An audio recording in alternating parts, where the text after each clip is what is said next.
Hello friends, welcome back to my YouTube channel Magadh Prakashan. उम्मीद करती हूँ कि आप सभी को मेरा वीडियो पसंद आ रहा है। अगर आप सभी को मेरा वीडियो पसंद आ रहा है तो आप मेरे यूट्यूब चैनल को लाइक शेयर और सब्सक्राइब जरूर कीजिएगा।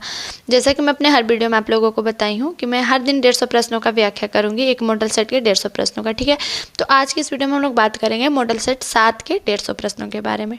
तो आज का जो हमारा पहला प्रश्न है वो है, भारतीय राष्ट्रीय कांग्रेस के 1916 ईस्वी के लखनऊ अधिवेशन में किसने बिहार के नील उगाने वाले का प्रश्न प्रस्तुत किया था। तो जो प्रश्न प्रस्तुत किए थे वो है राजकुमार शुक्ला। यानी मैं आपको बता दूं कि बिहार के चंपारण क्षेत्र में जबरन नील की खेती तथा 3 गठिया पद्धति का छुटकारा दिलाने के लिए भारतीय राष्ट्रीय कांग्रेस 1916 ईस्वी में कांग्रेस के लखनऊ अधिवेशन में राजकुमार शुक्ला ने महात्मा गांधी को चंपारण आने के लिए आमंत्रित किया था। ठीक है, अगला प्रश्न है, किस शासक ने अपनी राजधानी पाटलिपुत्र में स्थानांतरित की थी।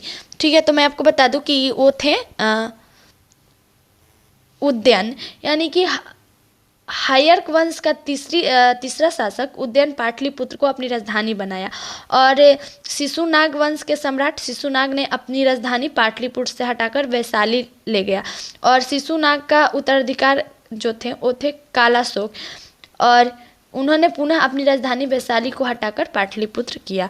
अगला प्रश्न हमारा है, बिहार के किसानों ने किस आंदोलन में चौकीदारी कर देने से इनकार कर दिया था। तो चौकीदारी वो है सविनय अवज्ञा आंदोलन।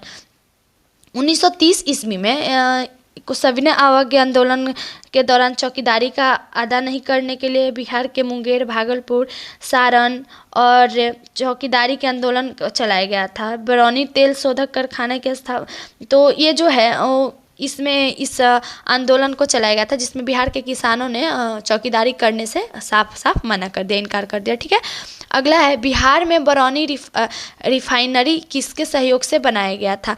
तो ये जो है वो बनाया गया था सोवियत रूस। यानी मैं आपको बता दूं कि बरौनी तेल शोधक कारखाना की स्थापना रूस और रोमानिया की मदद से 1964 ईस्वी में हुई थी। ठीक है, 1964 ईस्वी में हुई थी। और इस इंडियन ऑयल कॉर्पोरेशन में लिमिटेड आईओसी चलाती थी। अगला प्रश्न है, नाथुला दौरा भारत को इसके किस पड़ोसी देश से जोड़ता है। तो इसके किस पड़ोसी देश से जोड़ता है वो है चीन। यानी कि नाथुला दौरा भारत के चीन से जोड़ता है, और नाथुला दरा भारत के सिक्किम राज्य में अवस्थित है। और काराकोरम दरा, जोजोलिया दरा, प्री पंजाल दरा, बनिहाल दरा, इस तरह से जो है बहुत सारे जुड़े हुए हैं। अगला है, निम्न में से किसने वर्ष 1877 में अशोक के शिलालेखों का एक सेट प्रकाशित किया था। तो जो इसका सेट किया था वो थे अलेक्जेंडर कनिंघम। ठीक है, अगला प्रश्न है, निम्न में से किस भारतीय बैंक ने मार्च 2021 में बियर एंड पे नामक कॉन्टेक्टलेस बियरबेल भुगतान उपकरण लॉन्च किया। तो जो इसे लॉन्च किया वो थे इंड बैंक। ठीक है, इंड बैंक।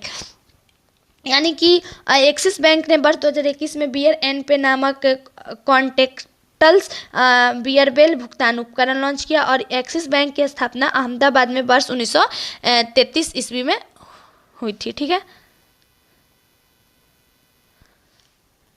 यहाँ पर मैं गलती से इंडियन कंपनी में लगा दी हूँ, एक्सिस बैंक। ठीक है, वो होगा। अगला है, निम्न में से कौन से अबोर्ड ऑफ लॉ। ठीक है, निम्न में से कौन अबोर्ड ऑफ लॉ नामक पुस्तक के लेखक हैं। ठीक है, तो इस पुस्तक के जो लेखक हैं वो है नरेंद्र मोदी।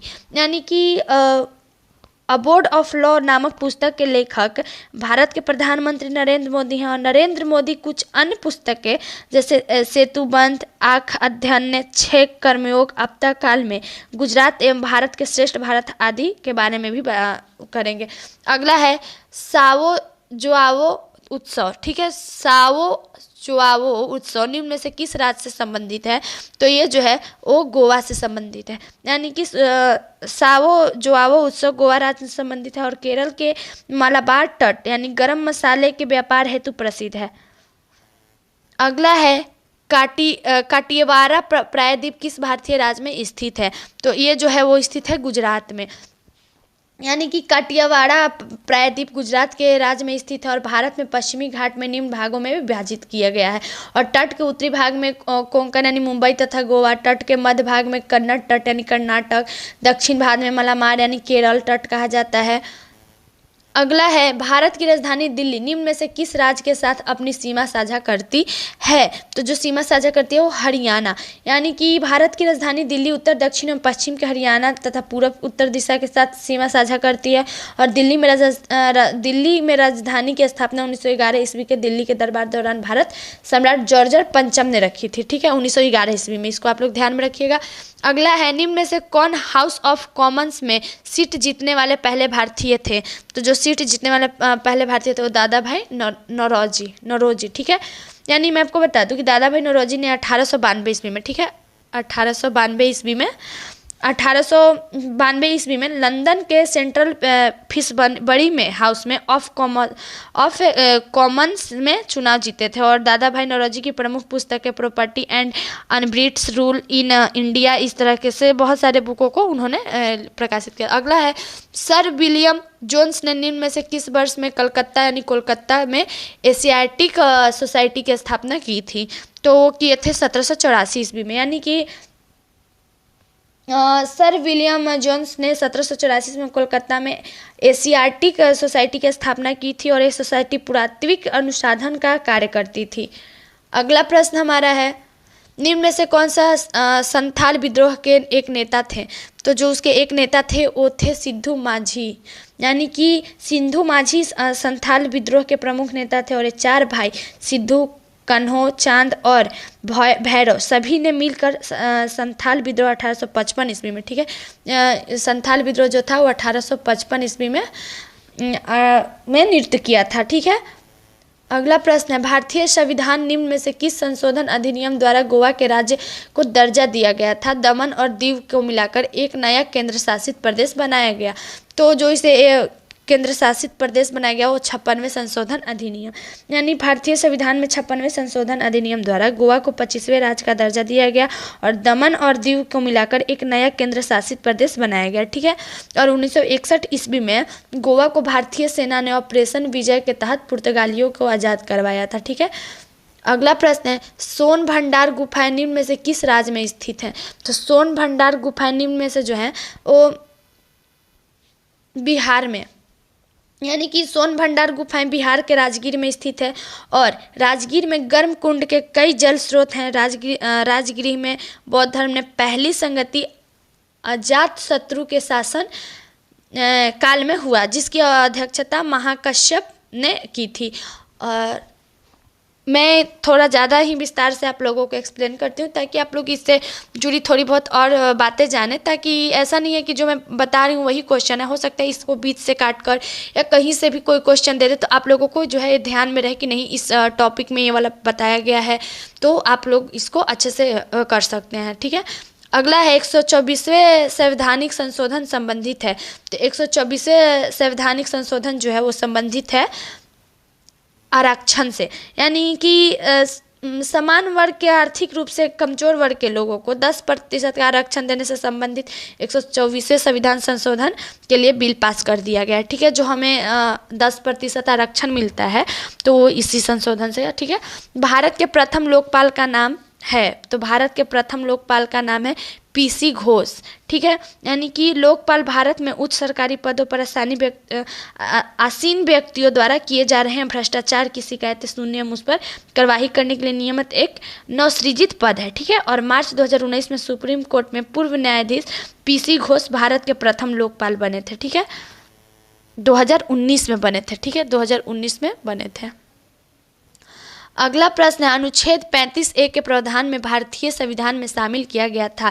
तो जो भारतीय संविधान में शामिल किया गया था वो थे 1954 में। यानी मैं आपको बता दूं कि भारतीय संविधान अनुच्छेद 35A में एक ऐसा अनुच्छेद जो जम्मू कश्मीर के नागरिकों को विशेष अधिकार प्रदान करने के लिए स्थायी निवासी प्रदान करने का अधिकार देता है। ठीक है, और इस अनुच्छेद को दिनांक 5 अगस्त 2019 को क्या निरस्त कर दिया गया था। ठीक है, कब?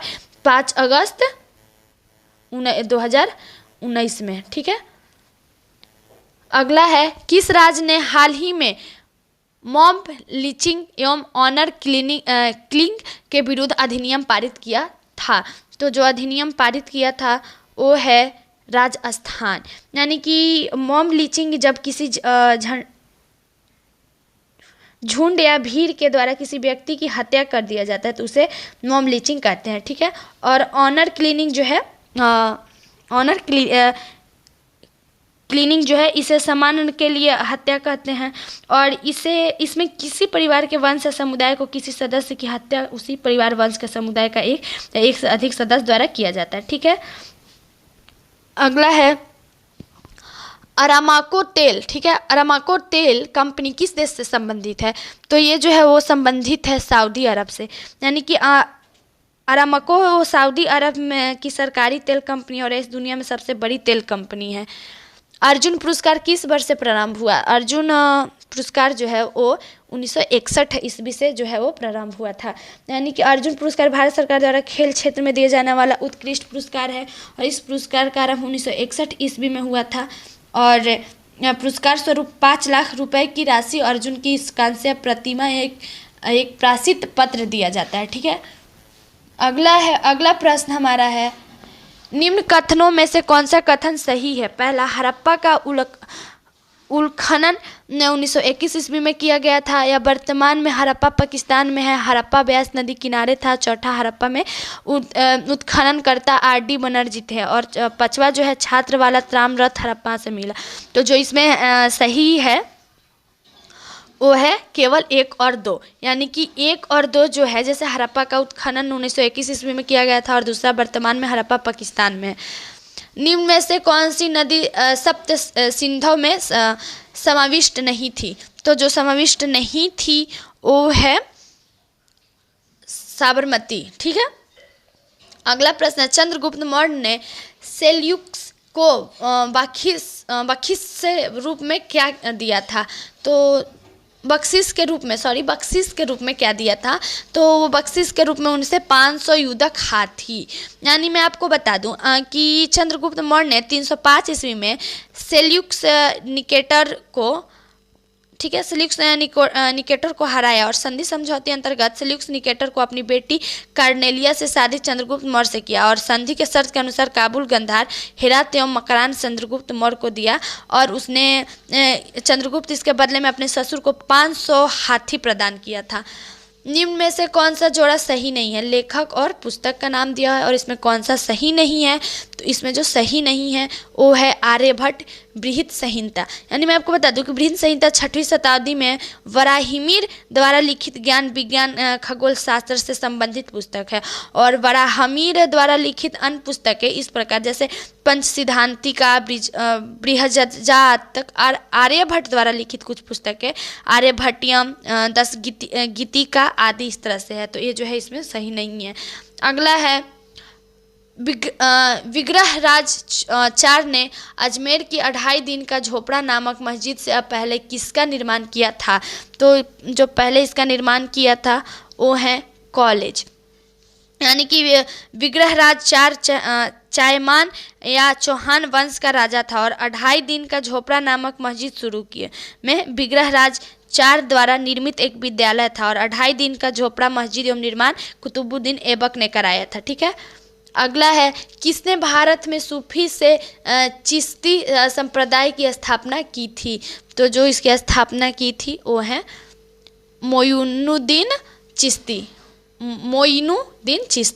यानी मैं आपको बता दूं कि ख्वाजा मोइनुद्दीन चिश्ती ने मजार अजमेर शहर में ख्वाजा मोइनुद्दीन चिश्ती का जन्म इनका जन्म जो है 1141 ईस्वी में हुआ था। और इन्होंने चिश्ती संप्रदाय की स्थापना किया। और इनके प्रमुख शिष्यों का जैसे बाबा फरीद, निजामुद्दीन, औलिया कुतुबुद्दीन बख्तियार काफी थे, ठीक है।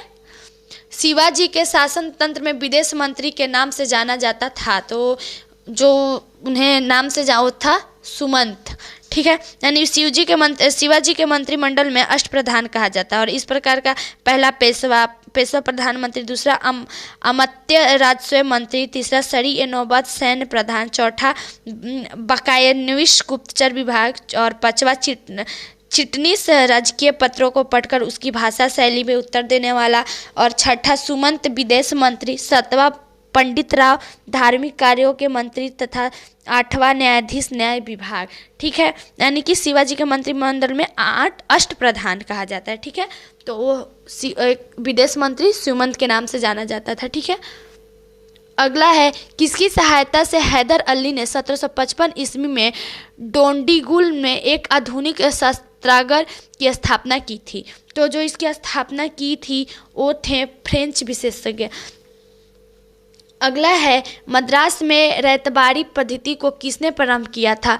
तो वो जो है वो प्रारंभ किए थे थॉमस मुनरो। ठीक है, मुनरो। यानी मैं आपको बता दूं कि 1802 ईस्वी में मद्रास में तत्कालीन गवर्नर टॉमस मुनरो ने रैतवारी व्यवस्था आरंभ किया था और अस्थायी बंदोबस्त की पद्धति लॉर्ड कॉर्नवालिस द्वारा उत्तर भारत में लागू किया गया और पश्चिम तथा मध्य भारत में लॉर्ड हेस्टिंग द्वारा महलवारी व्यवस्था लागू किया गया है। मैं फिर से एक बार बोलूँगी कि अगर आप लोगों को कहीं भी कोई कन्फ्यूजन है या कुछ समझ नहीं आ रहा तो आप लोग ज़रूर बताइएगा, ताकि मैं और भी अच्छा करने का कोशिश करूँगी। ठीक है, अगला प्रश्न है किसने कहा था कि 1857 की घटना का प्रारंभ धर्म के संघर्ष के रूप में हुआ था और उस घटना का अंत स्वतंत्रता संग्राम के रूप में हुआ? तो वो डॉक्टर एस.एन. सेन। ठीक है, डॉक्टर एस.एन. सेन। यानी कि 1857 ईस्वी की क्रांति के बारे में कुछ इतिहासकारों ने मत इस प्रकार, यह भारत का प्रथम स्वतंत्र संग्राम था, जैसे बीडी सौकार, यह राष्ट्रीय विद्रोह था, डिज़रायली। मतलब इस जो क्रांति के बारे में कुछ इतिहासकारों ने जो मत दिए थे वो मैं आपको बता रही हूँ। और इस पुण्यातर सिपाही विद्रोह था, जैसे सर जॉन लॉर्ड्स। और बबराता नद तथा सभ्यता के बीच युद्ध, टी.आर. होम्स। एवं धर्मांधों का ईसाइयों के विरुद्ध युद्ध, LERTG। इस तरह से जो है सभी ने अलग अलग नाम मत दिए थे। ठीक है, अगला है पाटलिपुत्र में बुलाई गई प्रथम जौन संगीति के अध्यक्ष कौन थे?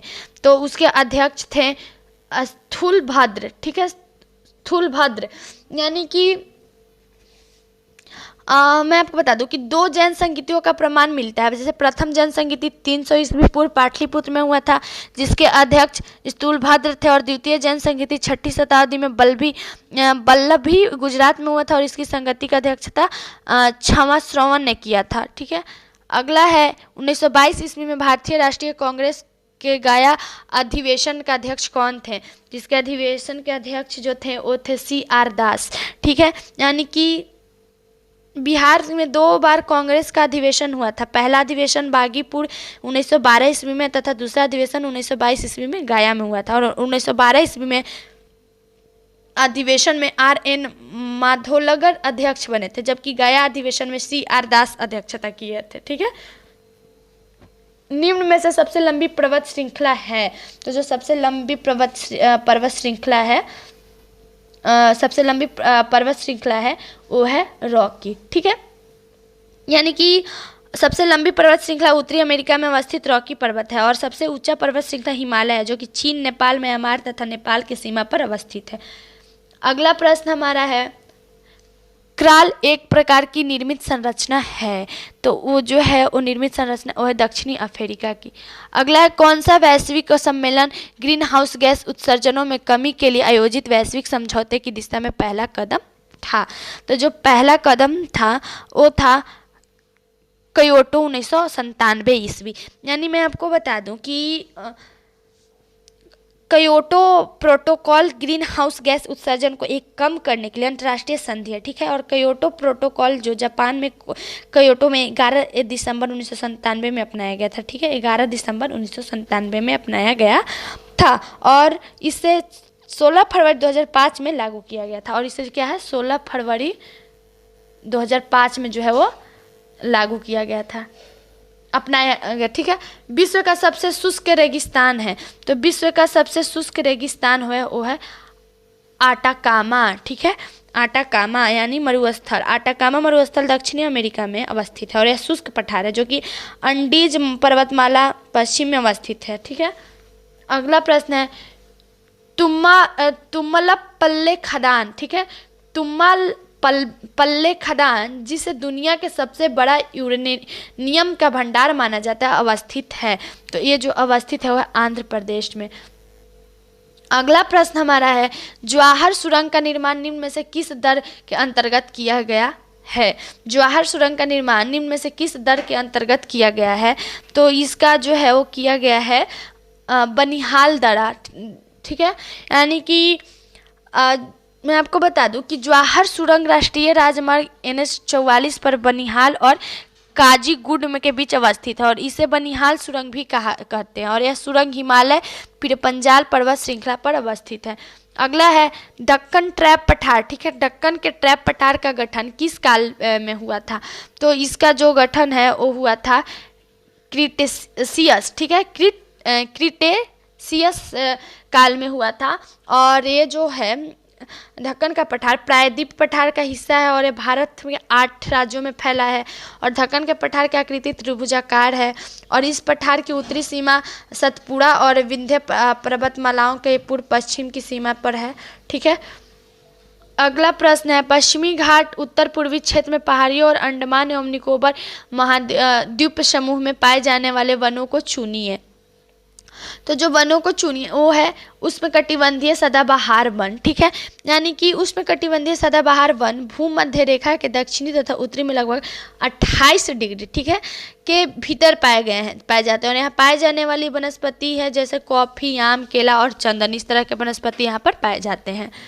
अगला है, निम्न में से कौन सा बिहार के भूगर्भीय इतिहास से सबसे न्यूनतम है? ठीक है, तो जो सबसे न्यूनतम है वो है बिहार का मैदान। यानी कि बिहार का मैदान उत्तर में नेपाल से लेकर दक्षिण के झारखंड, छोटा नागपुर से उत्तरी सीमा तक फैला हुआ है और इसका क्षेत्रफल 45,000 वर्ग किलोमीटर है और इसकी ढाल सर्वतः एक समान धीमी है। अगला प्रश्न है, पुरानी जलोढ़ मिट्टी या भंगूर बिहार के निम्न में से किस क्षेत्र में पाई जाती है? तो ये जो है वो निम्न में से किस क्षेत्र में, तो पटना और गया में पाई जाती है। यानी पुरानी जलोढ़ मिट्टी का बांगर मिट्टी या करैल केवाल मिट्टी भी कहा जाता है और यह बिहार के गंगा के दक्षिणी भाग में पाया जाता है। और नवीन जलोढ़ मिट्टी का खदार मिट्टी कहते हैं जो कि बिहार गंगा उत्तरी भाग में पाया जाता है। अगला है, भारत में न्यायिक पुनराविलोकन का आधार है। ठीक है, पुनराविलोकन का आधार है तो उसका आधार है कानून द्वारा स्थापित प्रक्रिया। यानी न्यायिक पुनराविलोकन का तात्पर्य न्यायालय के उस शक्ति से है जो कि शक्ति के बल पर वह विधायिका द्वारा बनाए गए कानून और कार्यपालिका द्वारा जारी किए गए आदेश और प्रशासन द्वारा किए गए कार्यों की जांच करती है कि यह मूल ढांचे में अनुरूप है या नहीं है। और अगला प्रश्न है, भारत में राष्ट्रपति का चुनाव किया जाता है तो भारत में राष्ट्रपति का चुनाव जो है संसद एवं राज्य विधानसभाओं द्वारा, यानी कि राष्ट्रपति का निर्वाचन के लिए निर्वाचक मंडल होता है और इस राज्यसभा, लोकसभा और राज्य की विधानसभाओं को निर्वाचित सदस्य रहते हैं और राष्ट्रपति का निर्वाचन समानुपाती के प्रतिनिधित्व प्रणाली और एकल समकरणीय पद्धति द्वारा होता है। ठीक है, अगला प्रश्न है, संविधान द्वारा केंद्रीय सरकार की कार्यपालिका शक्ति निहित की गई है तो शक्ति निहित की गई है वो है राष्ट्रपति में। यानी कि भारतीय संविधान अनुच्छेद 53 में प्रावधान है कि भारत संघ की सभी कार्यपालिका शक्ति राष्ट्रपति में निहित है और सभी कार्यपालिका द्वारा राष्ट्रपति के नाम से होता है। ठीक है, अगला प्रश्न हमारा है, भारत में महिलाओं के लिए किस राजनीतिक संस्था में स्थान आरक्षित है? ठीक है, तो भारत में महिला के लिए किस राजनीतिक संस्था में स्थान जो है वो आरक्षित है? तो मैं आपको बता दूं कि वो है पंचायती राज। पंचायती राज में जो है वो महिलाओं के लिए राजनीतिक संस्था स्थान आरक्षित है।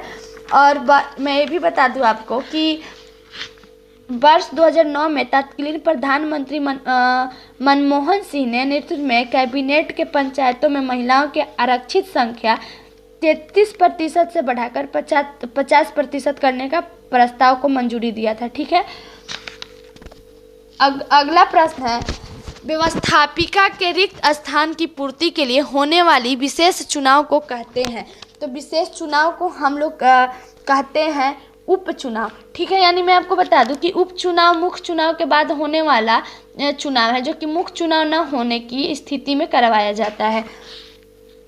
अगला है सामुदायिक विकास कार्यक्रम प्रारंभ हुआ। तो ये प्रारंभ हुआ था 2 अक्टूबर 1952 में को, ठीक है, 2 अक्टूबर 1952 को। यानी मैं आपको बता दूं कि सामुदायिक विकास कार्यक्रम की शुरुआत प्रथम पंचवर्षीय योजना के तहत 2 अक्टूबर 1952 को किया गया था और इस कार्यक्रम के तहत जन सहभागिता बढ़ाकर विकास करना है। अगला प्रश्न हमारा है काला आजार रोग, ठीक है, यानी काला आजार रोग के कारण होता है, यानी किस चीज़ के कारण होता है। तो मैं आपको बता दूं कि ये जो है वो प्रोटोजोआ के कारण होता है। प्रोटोजोआ कालाजार रोग प्रोटोजोआ के कारण होता है। जीवाणु से होने वाले कुछ रोग जो हैं वो हैजा, मियादी बुखार, निमोनिया, तपेदिक, प्लेग, इस तरह के रोग होते हैं और प्रोटोजोआ से कालाजार रोग होता है। अगला प्रश्न है ग्लाइकोजन नामक पेप्टाइड हार्मोन द्वारा स्रावित होता है। तो ये स्रावित होता है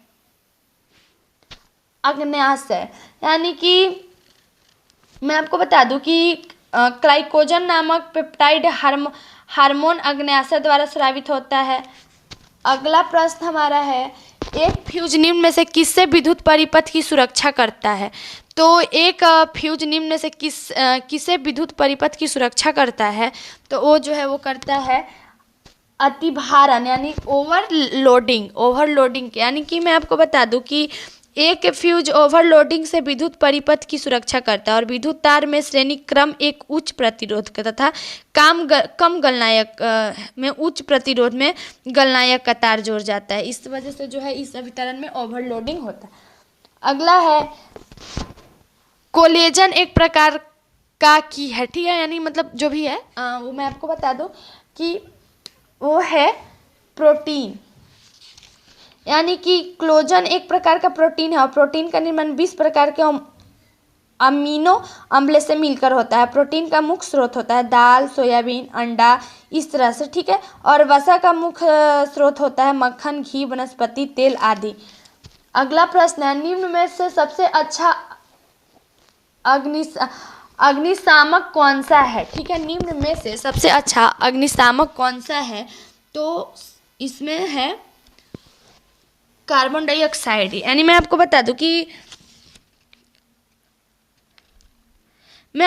कि अग्निशामक यंत्र यानी सल्फ्यूरिक अम्ल तथा sodium carbonate, sodium hydrogen carbonate का प्रयोग किया जाता है जिसके मध्य अभिक्रिया में CO2 यानी कि कार्बन डाइऑक्साइड बाहर आने लगता है।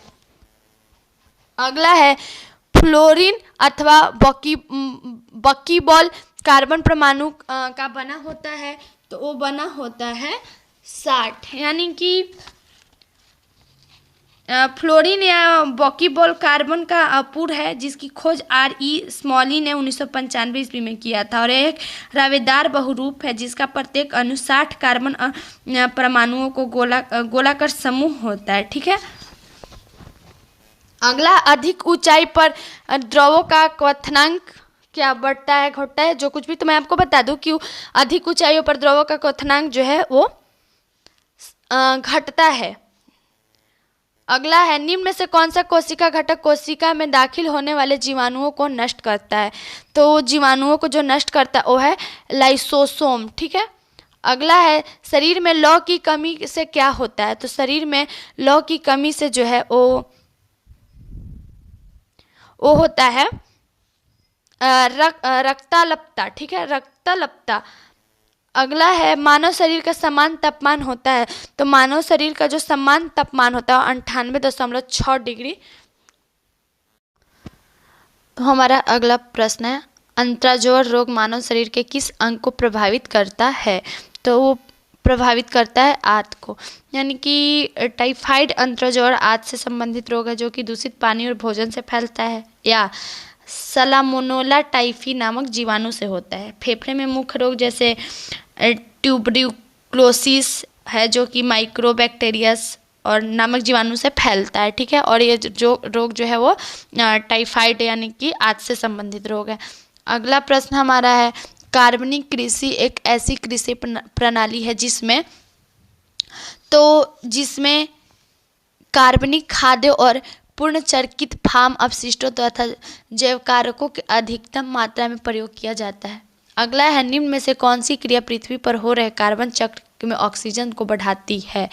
तो जो ऑक्सीजन को बढ़ाती है वो है प्रकाश संश्लेषण, यानी कि पौधे जल, प्रकाश, पर्णहरित तथा कार्बन डाइऑक्साइड की उपस्थिति में कार्बोहाइड्रेट के निर्माण में प्रकाश संश्लेषण करते हैं। और प्रकाश संश्लेषण के दौरान जो निकलने वाला ऑक्सीजन होता है इसी जल में अपघटन से प्राप्त होता है। ठीक है, और प्रकाश संश्लेषण के दर लाल रंग में प्रकाश से अधिक तथा बैंगनी रंग के प्रकाश से कम होता है। ठीक है, अगला है, निम्न में से संवहनी पौधे को चुनिए। तो जो इसमें पौधे हैं वो है फर्न, यानी कि संवहनी पादप स्थलीय पादपों से एक विशाल समूह है जिसमें कि लगभग 3,08,312 प्रजातियां ज्ञात है, जिनमें से जल एवं अन्य खनिजों को भूमि से पादप के विभिन्न अंगों के तक ले जाने के लिए है। अगला है, निम्न में से जैविक उर्वरक का सही उदाहरण कौन सा है? तो इसका सही उदाहरण है वो है केवल 1 और 2, यानी कि माइक्रोजिल फंगी और ब्लू ग्रीन शैवाल। ठीक है, ये दोनों ही सही है। अगला प्रश्न हमारा है, निम्न में से किस पौधे ने खाद्य सामग्री संग्रह करने के लिए अपने स्टेम को संशोधित किया है? तो जो संशोधित किया वो है अदरक, यानी कि आलू, अदरक, हल्दी, प्याज, केसर तना के रूपांतरण है, जबकि गाजर, मूली, शलजम, चुकंदर, मूसलाजड़ का रूपांतरण है। ठीक है, प्राकृतिक रबर किसका बहुलक है? तो प्राकृतिक रबर जो है वो है आइसोप्रीन का बहुलक है। अगला है, ग्लूकोज का सूत्र है। तो ग्लूकोज का सूत्र है वो है C6H12O6। ठीक है, यानी कि मैं आपको बता दूं कि ग्लूकोज के एक सरल शर्करा श्रेणी का एक कार्बोहाइड्रेट जिसका रासायनिक सूत्र C6H12O6 है, और ये जो है वो मोनोसाइक्रेराइड है और जिसमें CHO का ग्रुप अणु भी होता है। CO समूह का अबंध क्रम क्या है? तो CO का अबंध क्रम 3 होगा। ठीक है, इसका जो अबंध होगा वो 3 होगा। और मैं आपको बता दूं क्योंकि इसमें अबंध की आकृति निम्नलिखित है, जैसे कि इसके अंतर्गत 3 बॉन्ड के निर्माण होगा। पुस्तक द ओरिजिन ऑफ, ठीक है, ओरिजिन ऑफ स्पीसीज किसने लिखी है? तो मैं आपको बता दूं कि ये जो है वो किसने लिखी है, तो वो लिखे हैं डार्विन। अगला प्रश्न है, शैवाल और कवक के मिलने से लाइकेन बनता है, जिसे हम कहते हैं, तो जिसे हम लोग जो है वो म्यूट्यूअलिज्म कहते हैं। ठीक है, म्यूट्यूअलिज्म कहते हैं। अगला है, जहाँ जीव रहता है उस सटीक जगह को कहते हैं। तो जहाँ जीव रहता है उस सटीक जगह को हम लोग आवास्य कहते हैं, यानी कि जहाँ जीव रहते हैं वो आवास्य कहते हैं। और निकेत के अंतर्गत किसी जीव के उसके समुदाय के विशिष्ट कार्य एवं स्थान पर आकलन किया जाता है। ठीक है, और किसी क्षेत्र में कार्य करने वाले भौतिक एवं जैविक अंशों का पूर्ण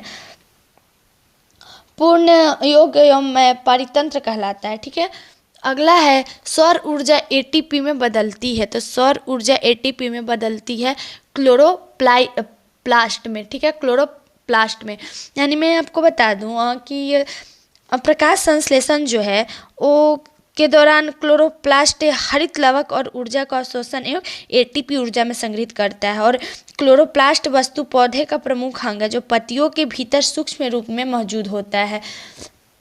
अगला है, प्रकाश संश्लेषण का उपोत्पाद है। ठीक है, उपोत्पाद है, तो उसका प्रकाश संश्लेषण का जो है वो है O2। ठीक है, यानी कि पौधे में जल, प्रकाश, पर्णहरित तथा कार्बन डाइऑक्साइड की उपस्थिति में है, और कार्बन डाइऑक्साइड का निर्माण प्रकाश संश्लेषण कहते हैं। और प्रकाश संश्लेषण का आवश्यक जल पौधे से जड़ों और अवशोषित किया जाता है, और प्रकाश संश्लेषण के दौरान निकलने वाली ऑक्सीजन इसी जल के अपघटन में प्राप्त होती है। अगला है, अवतल लेंस का उपयोग आँख के निम्नलिखित दोष निवारण के लिए होता है।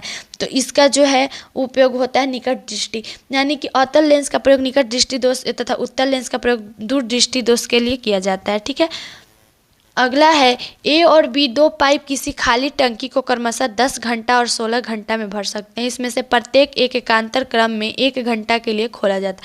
पहले पाइप बी को खोला जाता है, खाली टंकी कितने घंटे में भर जाएगी। तो चलिए हम लोग पहले समय हमारा क्या है 10 घंटा और 16 घंटा, ठीक है। और यहाँ पर 10 घंटा और 16 घंटा है, तो हम लोग इसको इस तरह से लिख सकते हैं कि समय जो है हमारा है, तो इसको हम लोग क्या कर देंगे, एलसीएम निकाल देंगे 10 और 16, तो 5 8, ठीक है। यानी कि 8:5, ठीक है। और यह कार्य कर्तन क्रम में करते हैं, तो इसे हम लोग क्या लिखेंगे, 2 दिन का कार्य इक्वल टू 5 + 8, 2 दिन का कार्य इक्वल टू 5 + 8। यहाँ पर लिखेंगे कि 2 दिन का कार्य इक्वल टू 5 + 8 यानी कि 13। एक राउंड में 13 काम हुआ, ठीक है। तो 6 राउंड में, एक राउंड में 13 काम हुए, तो 6 राउंड में तो 13 × 6 कर देंगे, तो 13 × 6 = 78, ठीक है, 78। अब जो हमारा समय है, ठीक है, यहाँ तक आप लोग समझ गए हैं, और मैं इसको मिटा रही हूँ। अब जो हमारा समय है, अब जो हमारा अपशिष्ट समय जो है, तो इसको हम लोग लिख सकते हैं कि 6 × 2, ठीक है, और प्लस 2/5, ठीक है। यानी कि 6 दूनी 12 एंड 2/5, यही हमारा जो है भर देगा। अगला है किसी कारखाने के 60 कर्मचारियों का औसत मासिक वेतन 29,900 रुपये। यदि 2 अधिकारियों को, प्रत्येक अधिकारी को 90,000 वेतन मिलता है और 8 सुपरवाइजरों को औसत वेतन 65,000 रुपये, तो शेष कर्मचारियों का औसत वेतन कितने रुपए में होगा। तो चलिए यहाँ पर हम लोग सबसे पहले लिखेंगे कि शेष कर्मचारियों का औसत वेतन इक्वल टू, ठीक है, तो 60 × 29,000, 60 × 29,900 इसी लाइन में होगा फिर से, माइनस 2 × 90,000, 90,000 माइनस 8 × इस सारा एक ही लाइन में, पर स्पेस कम होने की वजह से मैं नीचे नीचे लिख रही हूँ, 8 × 65,000, ठीक है, बटा 50, ठीक है। यहाँ तक आप लोग इसको इस तरह से हम लोग लिख देंगे। अब यहाँ पर गुना करने के बाद हमारा क्या आ जाएगा, 17,94,000, 17,94,000 माइनस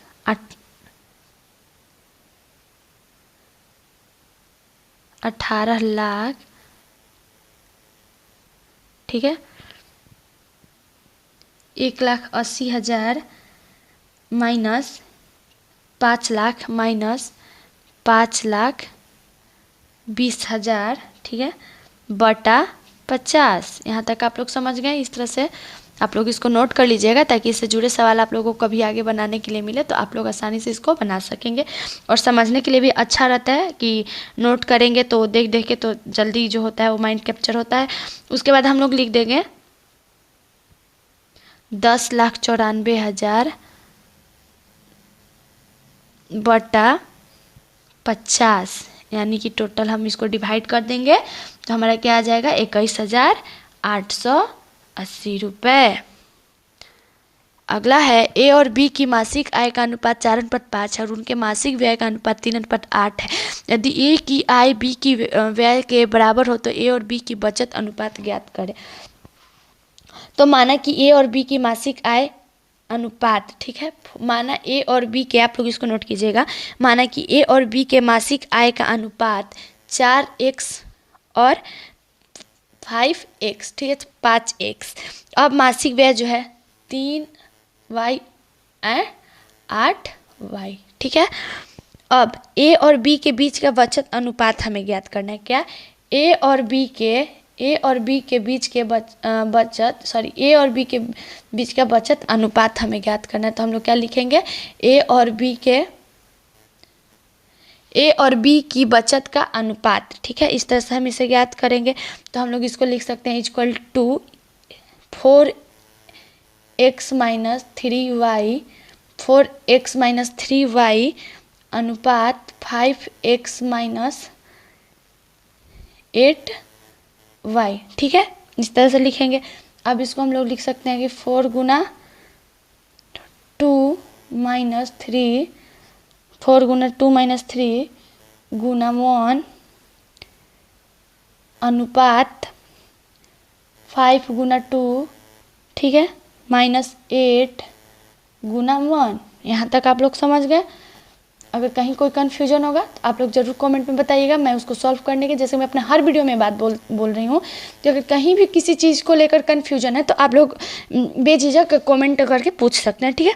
तो यहाँ तक आप लोग समझ। अब हम लोग इसको लिख सकते हैं 8 - 3, ठीक है, 8 - 3 अनुपात 10 - 8।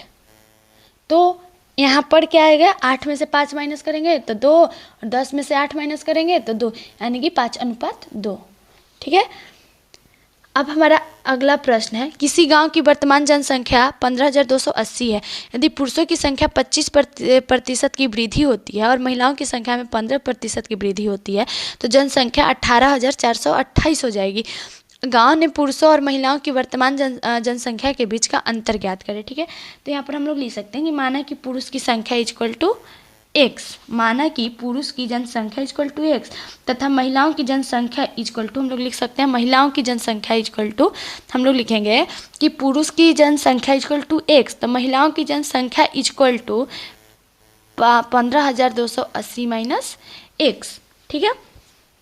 अब यहाँ पर हम लोग लिख सकते हैं x गुना, ठीक है, x गुना 125/100, ठीक है, 125/100, क्योंकि यहाँ पर 25% बोल रहा है, ठीक है, तो बटा 100 प्लस 15,280, ठीक है, 280 माइनस x, इसको हम लोग इस तरह से ब्रैकेट कर देंगे, ठीक है, गुना इसी लाइन में होगा, गुना 115/100, क्योंकि यहाँ पर 15% बोल रहा है, तो 115/100 इक्वल टू 18,428, ठीक है। इस तरह से हम लोग इसको लिखेंगे। यहाँ तक आप लोग समझ गए। और स्पेस ना होने की वजह से मैं फिर से इसको मिटा रही हूँ, लेकिन जैसे मैं बार बार बोलती हूँ कि आप लोग इसको नोट करते जाइएगा।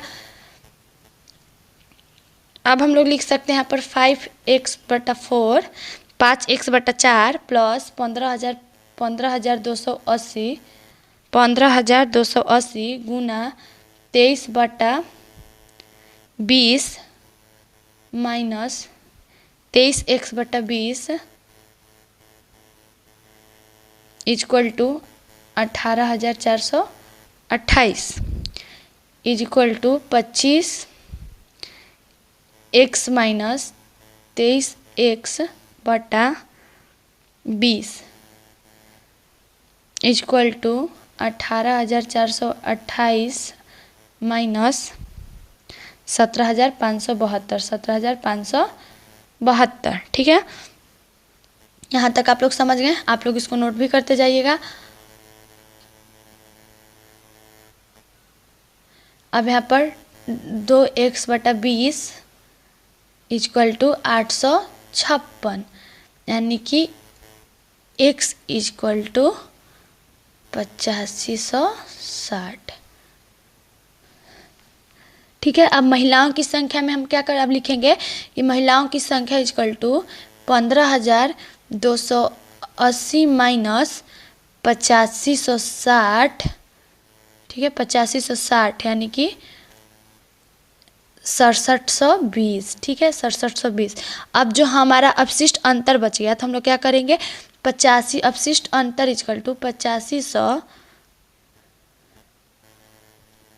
अब हम लोग लिखेंगे अपशिष्ट अंतर इक्वल टू, अपशिष्ट अंतर इक्वल टू 8560 माइनस 6720, ठीक है, टोटल हमारा आ गया 1840। अगला है, एक रेलगाड़ी 70 किलोमीटर घंटा की चाल से 150 मीटर लंबे प्लेटफॉर्म को 18 सेकंड में पार करती है, तो रेलगाड़ी की लंबाई बताइए। तो रेलगाड़ी की लंबाई हमें बताना है कि रेलगाड़ी की लंबाई क्या होगी। तो चलिए पहले हम लोग क्या लिखेंगे कि माना कि रेलगाड़ी की लंबाई इक्वल टू x, ठीक है, रेलगाड़ी की लंबाई इक्वल टू x, तो यहाँ पर कर देंगे x प्लस 150 इक्वल टू 70 गुना 5/18 गुना 18, ठीक है, इक्वल टू 350, 350, ठीक है, 350, यानी कि x इक्वल टू 350 माइनस 150, ठीक है, इक्वल टू 200 मीटर, यानी रेलगाड़ी की लंबाई क्या है 200 मीटर। 30,000 रुपये की राशि पर 15% वार्षिक दर से 2/3 वर्ष में भुगतान किए जाने वाला चक्रवृद्धि ब्याज रुपए में ज्ञात करें। तो यहाँ पर हमें रुपए में ज्ञात करना है। तो मैं जैसा कि मैं अपने हर वीडियो में आप लोगों को एक चीज़ बोलते आई हूँ और कि कुछ सवाल जो है मैं आपको बनाने के लिए दूंगी, क्योंकि मैं हर जो भी अभी बता रही हूँ मैं अपने वीडियो में बता चुकी हूँ, और जिन्होंने मेरे वीडियो को देखा है वो आसानी से समझ जाएंगे, और जिन्होंने नहीं देखा तो उनको मैं बोलूँगी कि आप मेरे वीडियो को देखिए, मेरे चैनल को सब्सक्राइब कीजिए और सारे वीडियो को देखिए, ताकि आपको समझ में आ जाए कि इस तरह के जो सवाल हैं वो कैसे बने हैं, कैसे हल किए गए हैं, ताकि आपको अच्छे से समझ में आ जाएगा, ठीक है। तो इसमें आपको जो है वो ये आंसर हो जाएगा और आप लोग इसको सॉल्व कीजिएगा। अगर सॉल्व नहीं होता है तो ज़रूर कमेंट में बताइएगा, मैं इसको सॉल्व करके बता दूंगी। अगला है, किसी वस्तु का विक्रय मूल्य 1,000 रुपये, यदि उसका क्रय मूल्य प्रतिशत लाभ का आधा होता है तो वस्तु का क्रय मूल्य कितना होगा। तो देखिए फिर से वही सवाल है कि क्रय मूल्य और विक्रय मूल्य और लाभ हानि, ऋण, ब्याज, चक्रवृद्धि ब्याज, यही सब हमें जो है वो पढ़ना है। तो इसमें भी वही है, तो इसको भी तो आप लोग आराम से बना लेंगे। तो इसका भी आंसर आप लोग खुद से सॉल्व कीजिए और कोशिश कीजिए कि सॉल्व हो जाए, और सॉल्व हो जाता है तब तो अच्छी बात है, अगर नहीं होता तो आप लोग कमेंट करके बताइए, मैं आपको बता दूंगी। अगला है 5, 35, 39 और 65 में विभाज्य 5 अंकों वाली सबसे बड़ी संख्या अंकों का योगफल ज्ञात करें, ठीक है। 5, 35, 39, 65, ठीक है, 5, 35, 39 और 65, इसको हम लोग कर देंगे विभाज्य, ठीक है। तो इसे हम लोग क्या करेंगे 5 से कर देंगे, ठीक है। इसे हम लोग 5 से करेंगे तो 1, 7, 39 और 65 तो 13, ठीक है। उसके बाद इसको हम लोग क्या कर देंगे 13 से, तो 1, 7, 13, 39 और 13 कम 13, ठीक है। अब इसे हम लोग क्या कर देंगे 5 गुना 13 गुना, यहाँ पर हम लोग इसको लिख सकते हैं 5 गुना 13 गुना 7 गुना 3, ठीक है, 3, तो हमारा टोटल क्या आ जाएगा 1365, ठीक है। यहाँ तक इसको आप लोग समझ गए 1365। अब हम लोग क्या करेंगे इसको, तो 1365 से हम लोग क्या कर देंगे,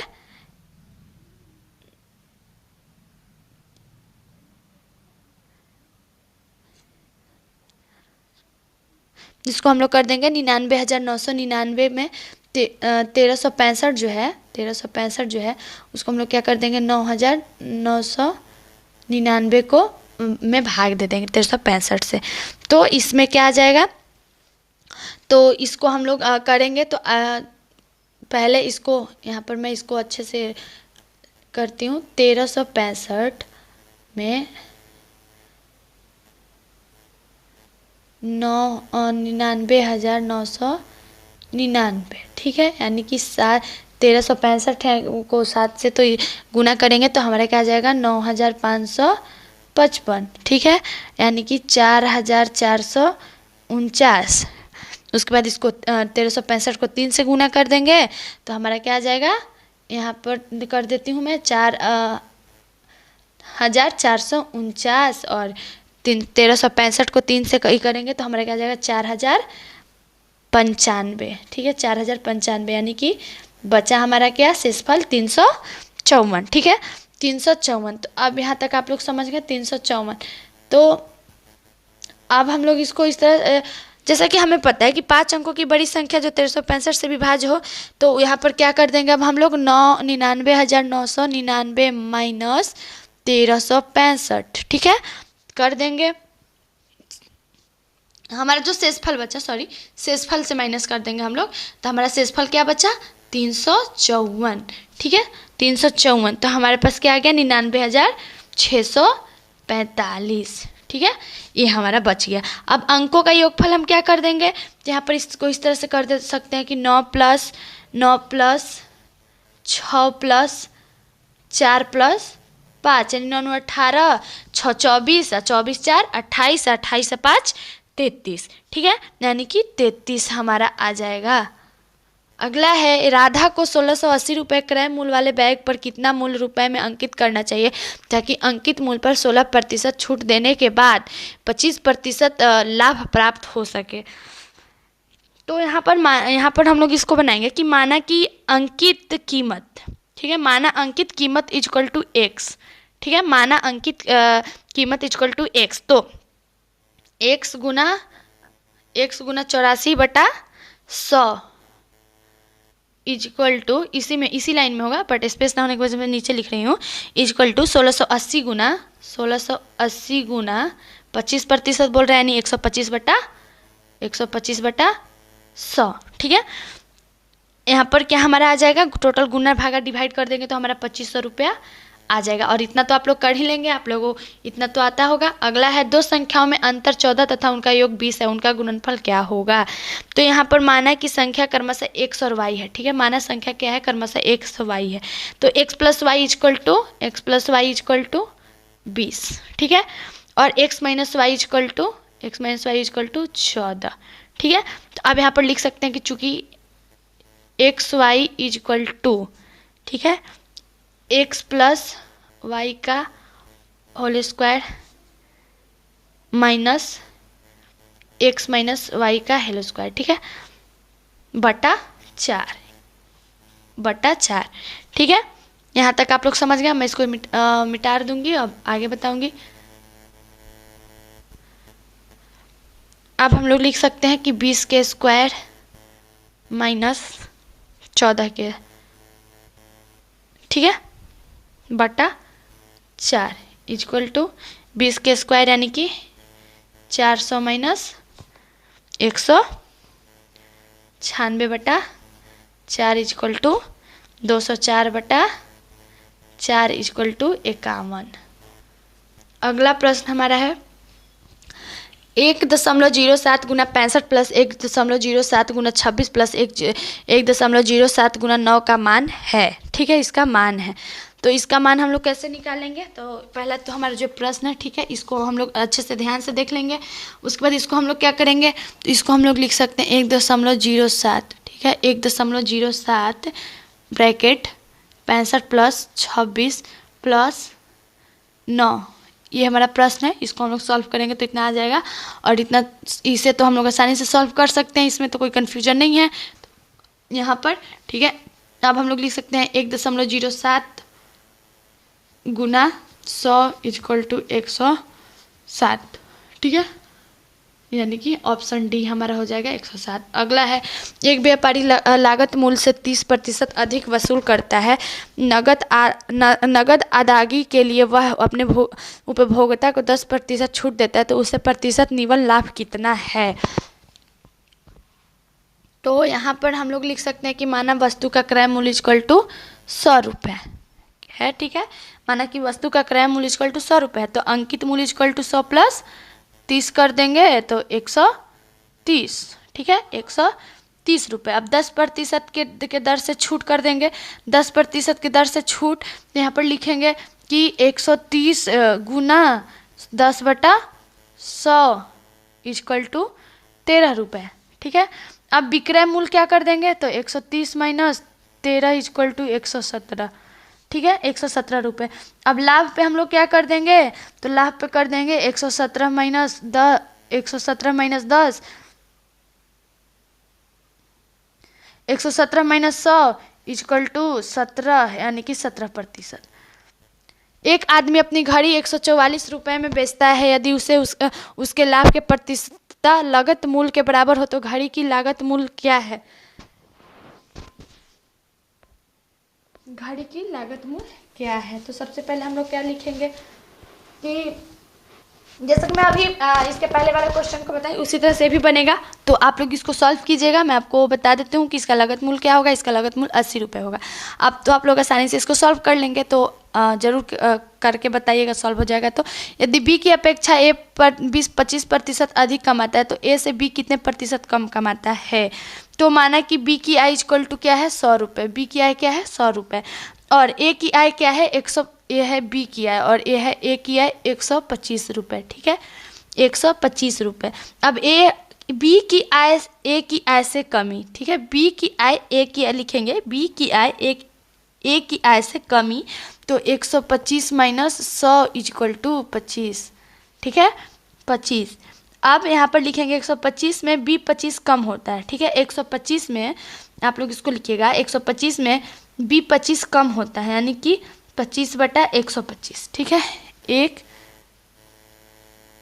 25/125 यानी कि 100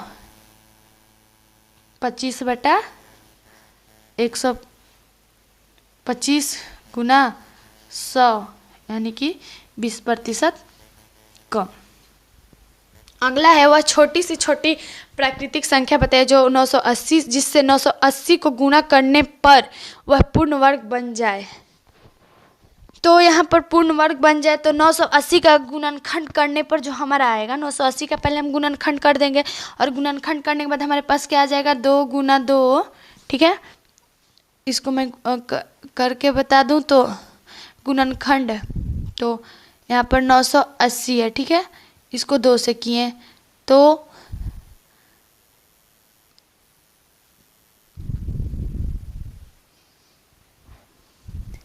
इसको हम लोग कर देंगे तो पहले इसको हम लोग 980 के आप लोग गुणनखंड कर लेंगे, गुणनखंड करने के बाद जो हमारा आ जाएगा तो 2 गुना 2 980 इक्वल टू 2 गुना 2 गुना 5 गुना 7 गुना 7।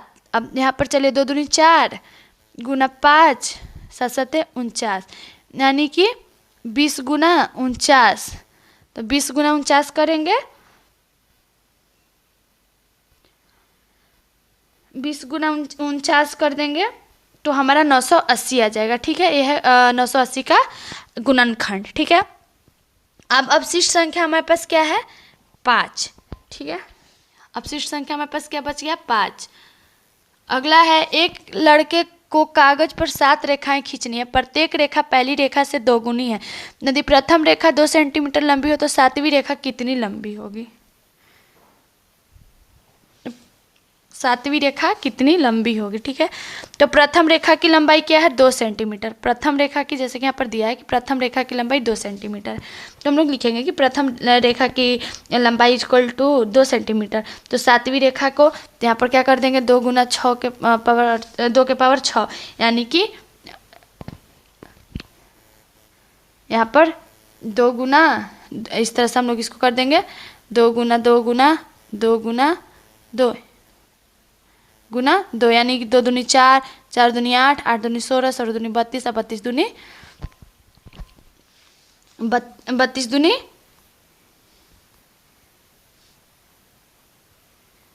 64, ठीक है यानी कि 64 गुना 2 करेंगे तो 128 सेंटीमीटर, 7वीं रेखा जो है वो 128 सेंटीमीटर।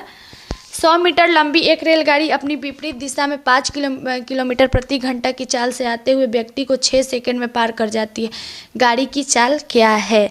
तो माना कि गाड़ी की चाल इक्वल टू x किलोमीटर प्रति घंटा और गाड़ी की अपेक्षा चाल का क्या है व्यक्ति की अपेक्षा, तो क्या कर देंगे व्यक्ति की अपेक्षा 5 यानी x+5 कर देंगे, यानी लिखेंगे गाड़ी की अपेक्षिक चाल व्यक्ति के सापेक्ष यानी कि x+5, तो यहाँ पर लिख सकते हैं इक्वल टू ब्रैकेट में x+5, ठीक है ब्रैकेट गुना 5/18, ठीक है यानी कि यहाँ पर लिख सकते हैं 100 बटा x+5 गुना 5/18, 5/18 इक्वल टू 6, ठीक है यहाँ तक आप लोग समझ गए।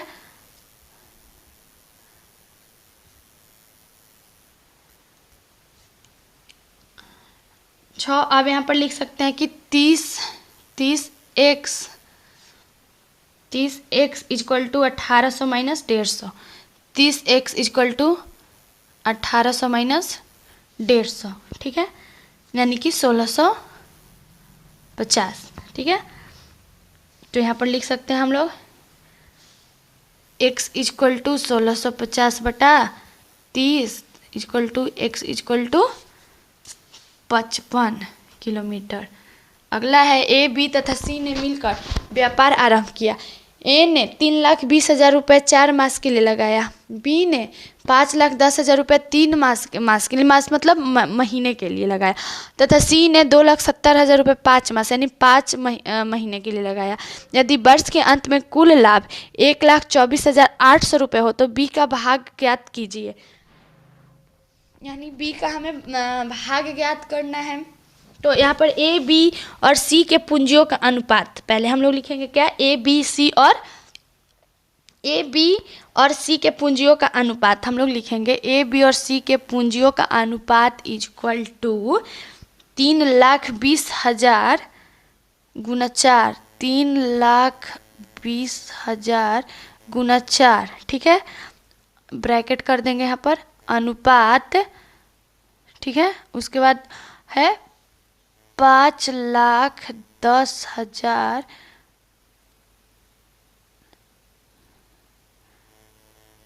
10,000 गुना 3, ब्रैकेट कर देंगे अनुपात 1,24,000 गुना 2,70,000, सॉरी सी का 2,70,000 है, 2,70,000 गुना 5 मास, ठीक है। इस तरह से हम लोग इसका अनुपात दर्शा दिए। यहाँ तक आप लोग समझ गए, इस तरह से हमें अनुपात दर्शाना था। अब हम लोग इसको क्या करेंगे, आगे लिखेंगे। आगे हम लोग लिखेंगे 128 अनुपात 153 अनुपात 135, 128 अनुपात 135 अनुपात 128 अनुपात 153 अनुपात 135। अब बी का भाग हमें करना, ठीक है। तो 1,24,800 1,24,800 गुना 153/416, ठीक है, यानी कि 45,900। यहाँ पर इसको गुना करने पर हमारा आ जाएगा, ठीक है। अगला है यदि ब्रैकेट 3 इक्वल टू 17.732 है तो 1/3 + 3 ब्रैकेट 3 का मान होगा। तो हम लोग इसको जो है व्यंजक के रूप में हमें इसका मान ज्ञात करना है। तो हम लोग इसको इस तरह से लिख सकते हैं कि 7 + bracket 3 equal to 7 bracket 3 minus 3 बटा 3 प्लस ब्रैकेट 3 3 माइनस ब्रैकेट 3, ठीक है, इक्वल टू 7 3 माइनस 1,732 बटा 9 माइनस 3, ठीक है, इक्वल टू 7 गुना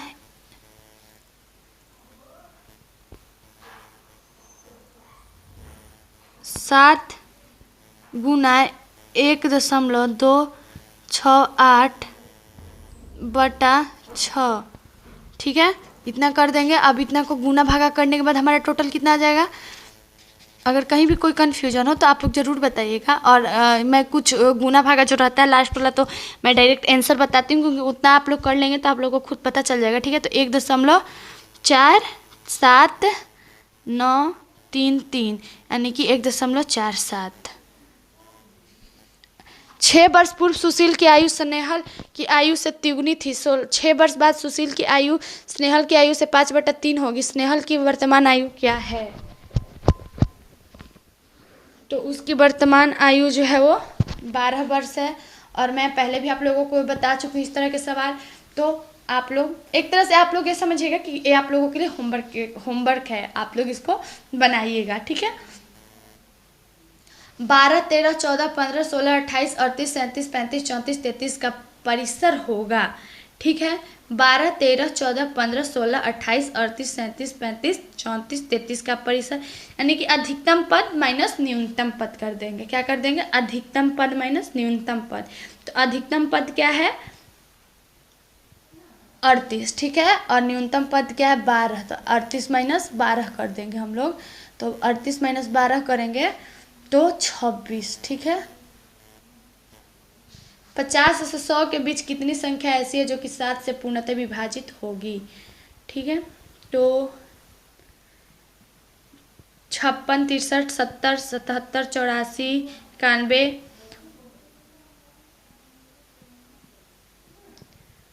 यहाँ पर 7। ठीक है, जैसे कि मैं आपको बता दूं कि 56, 63, 70, 77, 84, 91, 98 7 से पूर्णतः क्या है, विभाजित हैं। तो ये 7 से हैं। ठीक है, 50 से 100 के बीच के कितनी संख्याएं हैं, तो आप लोग 7 से इसको भाग दीजिएगा तो आप लोग को पता चल जाएगा। लेकिन मैं ऐसे ही आप लोगों को बता दी, जैसे कि 56, 63, तो 7 8 56। ठीक है, 7 7 8 56, 7 9 63, 7 9 70, 7 11 77। ठीक है, 7 14 84। इस तरह से जो है वो 7 से विभाज्य हैं 100 तक के। ए और बी के मासिक वेतन का अनुपात 3:5 है। प्रत्येक में वेतन 160 रुपये। वृद्धि किए जाने वाला यह अनुपात 25:41 हो जाता है। वृद्धि से पहले ए तथा बी की मासिक वेतन ज्ञात कीजिए। माना ए का मासिक वेतन इक्वल टू 3x। ठीक है, माना ए के वार्षिक वेतन इक्वल टू 3x तथा बी के मासिक वेतन इक्वल टू 5x। ठीक है, 5x। अब 3x प्लस 160 कर देंगे। 3x प्लस 160 बटा 5x प्लस 160 इक्वल टू 25/41। ठीक है, यहाँ तक आप लोग समझ गए। अब आगे तो यहाँ पर हम लोग लिखेंगे 41 bracket 3x plus 160 bracket equal to 25 5x plus 160। ठीक है,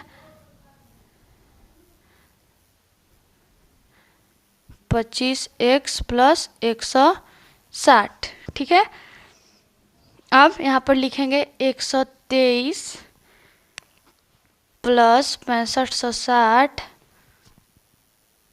इक्वल टू 125 x प्लस 4000। ठीक है, आप लोग को समझ में आ रहा होगा। यहाँ पर हो गया। अब यहाँ पर लिख सकते हैं 2x इक्वल टू 2560। ठीक है, यानी कि x इक्वल टू 2560 बटा 2, तो हमारा आ जाएगा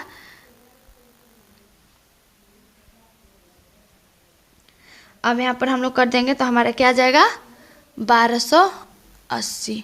ठीक है, यहाँ तक आप लोग समझ गए। मैं इसको मिटा रही हूँ, आप लोग नोट करते जाइएगा।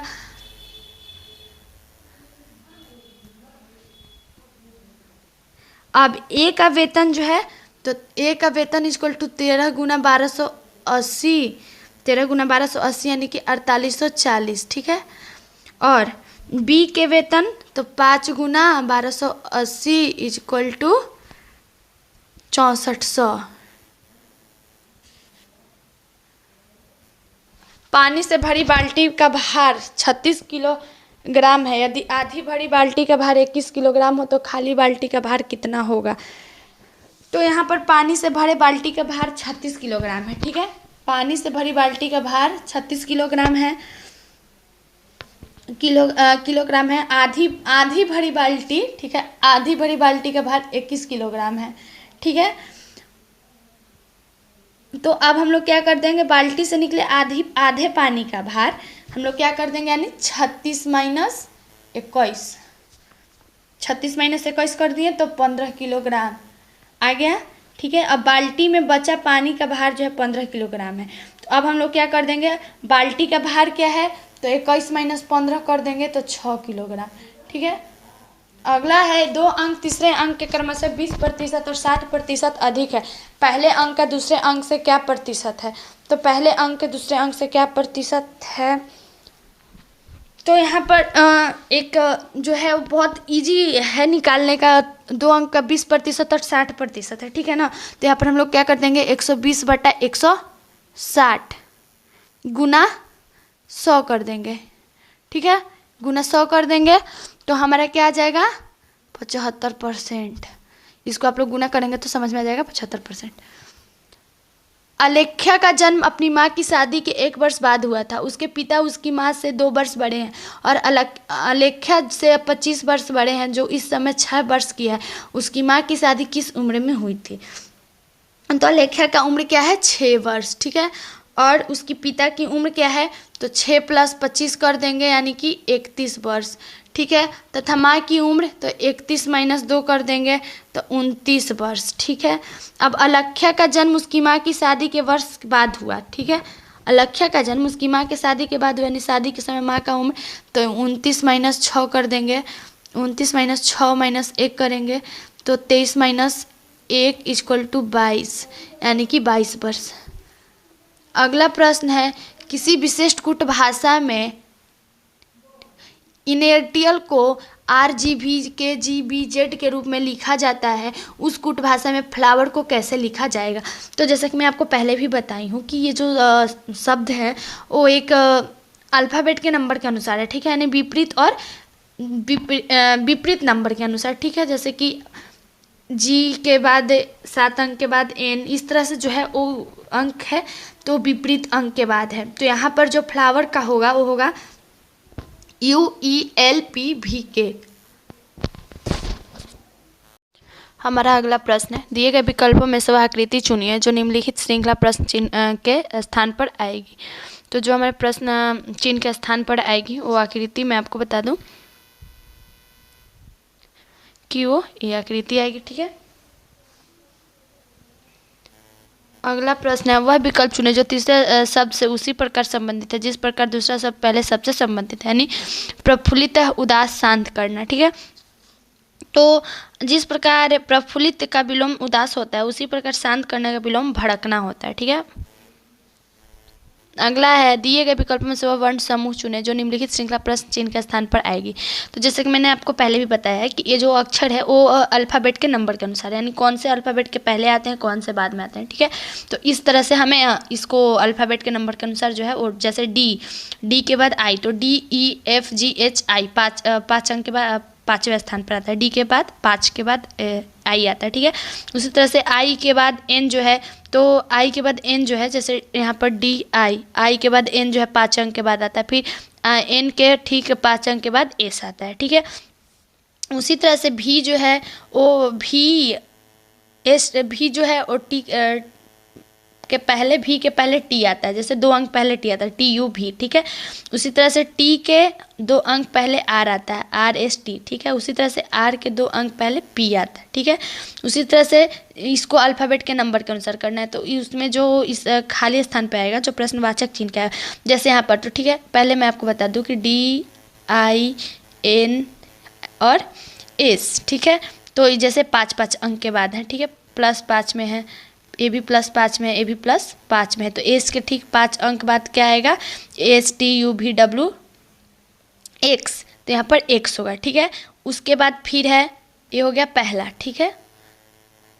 अब इसी तरह से अल्फ़ाबेट में दूसरा आ जाएंगे। तो यहाँ पर है VTRP। तो ये क्या है? भी के 2 अंक बाद, टी के 2 अंक बाद भी आता है। फिर इसी तरह से 2 अंक पहले, फिर पी के इस तरह से, तो पी के 2 अंक पहले क्या आएगा? N। ठीक है। तो यहाँ पर N। ठीक है। ये हो गया दूसरा। अब तीसरा है GMSY। ठीक है। GMSY। तो यहाँ पर G भी है, तो G के 6 अंक के बाद M आता है, M के 6 अंक के बाद S आता है, S के 6 अंक के बाद Y आता है। तो Y के 6 अंक के बाद क्या आएगा? WXYZ खत्म हो जाता है Z पर, तो उसके बाद फिर स्टार्टिंग से अल्फ़ाबेट होता है, तो यहाँ पर फिर 6 अंक के बाद A आ जाएगा, E आ जाएगा। ठीक है। E, तो यहाँ पर XNE आ जाएगा। अगला है, दिए गए पैटर्न का ध्यानपूर्वक अध्ययन करें और वह संख्या चुनें जो प्रश्न चिन्ह की जगह पर आ जा सकती है। तो यहाँ पर है पहला 7, 9, 10। ठीक है। 7, 9, 10, इसको हमको इस तरह से बनाना है। तो यहाँ पर क्या करेंगे? 7 × 4। ठीक है। 7 × 4 - 9 × 2, यानी कि 7 चौके 28 - 9 दूनी 18 = 10। पहला कॉलम हो गया। अब आया दूसरा कॉलम। दूसरा कॉलम बनाएंगे 35 × 4 -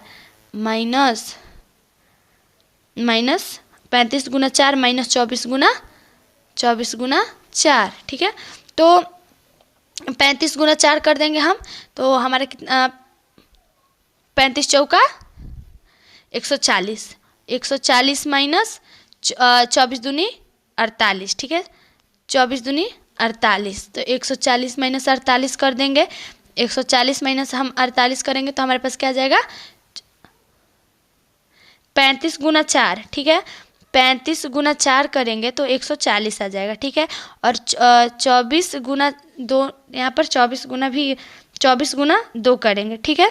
24 गुना 2 तो 48 आएगा, ठीक है। अब 140 माइनस 48 करेंगे तो हमारा क्या आ जाएगा, 92, ठीक है। ये हो गया दूसरा। अब तीसरा कॉलम है, तो तीसरा कॉलम हमें निकालना है, जहाँ पर प्रश्नवाचक चिन्ह है वहाँ पर कौन सा संख्या आएगा उसे हमें ज्ञात करना है।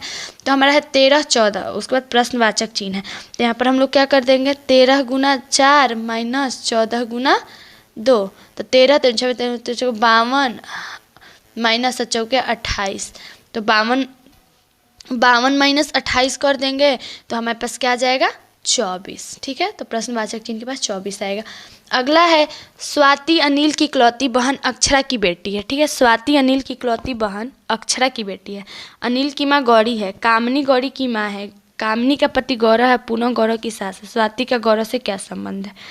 तो मैं आपको बता दूं कि कामनी गौरव का पति और कामनी गौरी की माँ, गौरी अनिल की माँ, अनिल अक्षरा की बहन, अक्षरा स्वाति की बेटी, और गौरव पूनम का सास, और गौरव और स्वाति परनाती, ठीक है। तो इसमें जो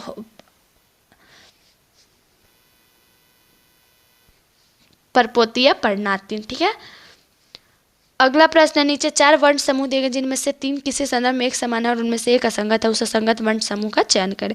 तो इसमें भी मैं आपको बता दूं कि सभी विकल्प जो हैं वो अल्फ़ाबेट के नंबर के अनुसार है, यानी इसमें जो असंगत है वो ZAW, ठीक है। और इसमें जो हम लोग मिलाएंगे अल्फ़ाबेट के नंबर के अनुसार, तो ये सारे जो है सेम आएंगे, पर ये थोड़े से भिन्न। अक्षरों के उस संयोजन को चुने जो दी गई श्रृंखला के रिक्त स्थानों पर क्रमिक रूप से रखे जाने पर श्रृंखला को पूरा करेगा, ठीक है। तो यहाँ पर है M L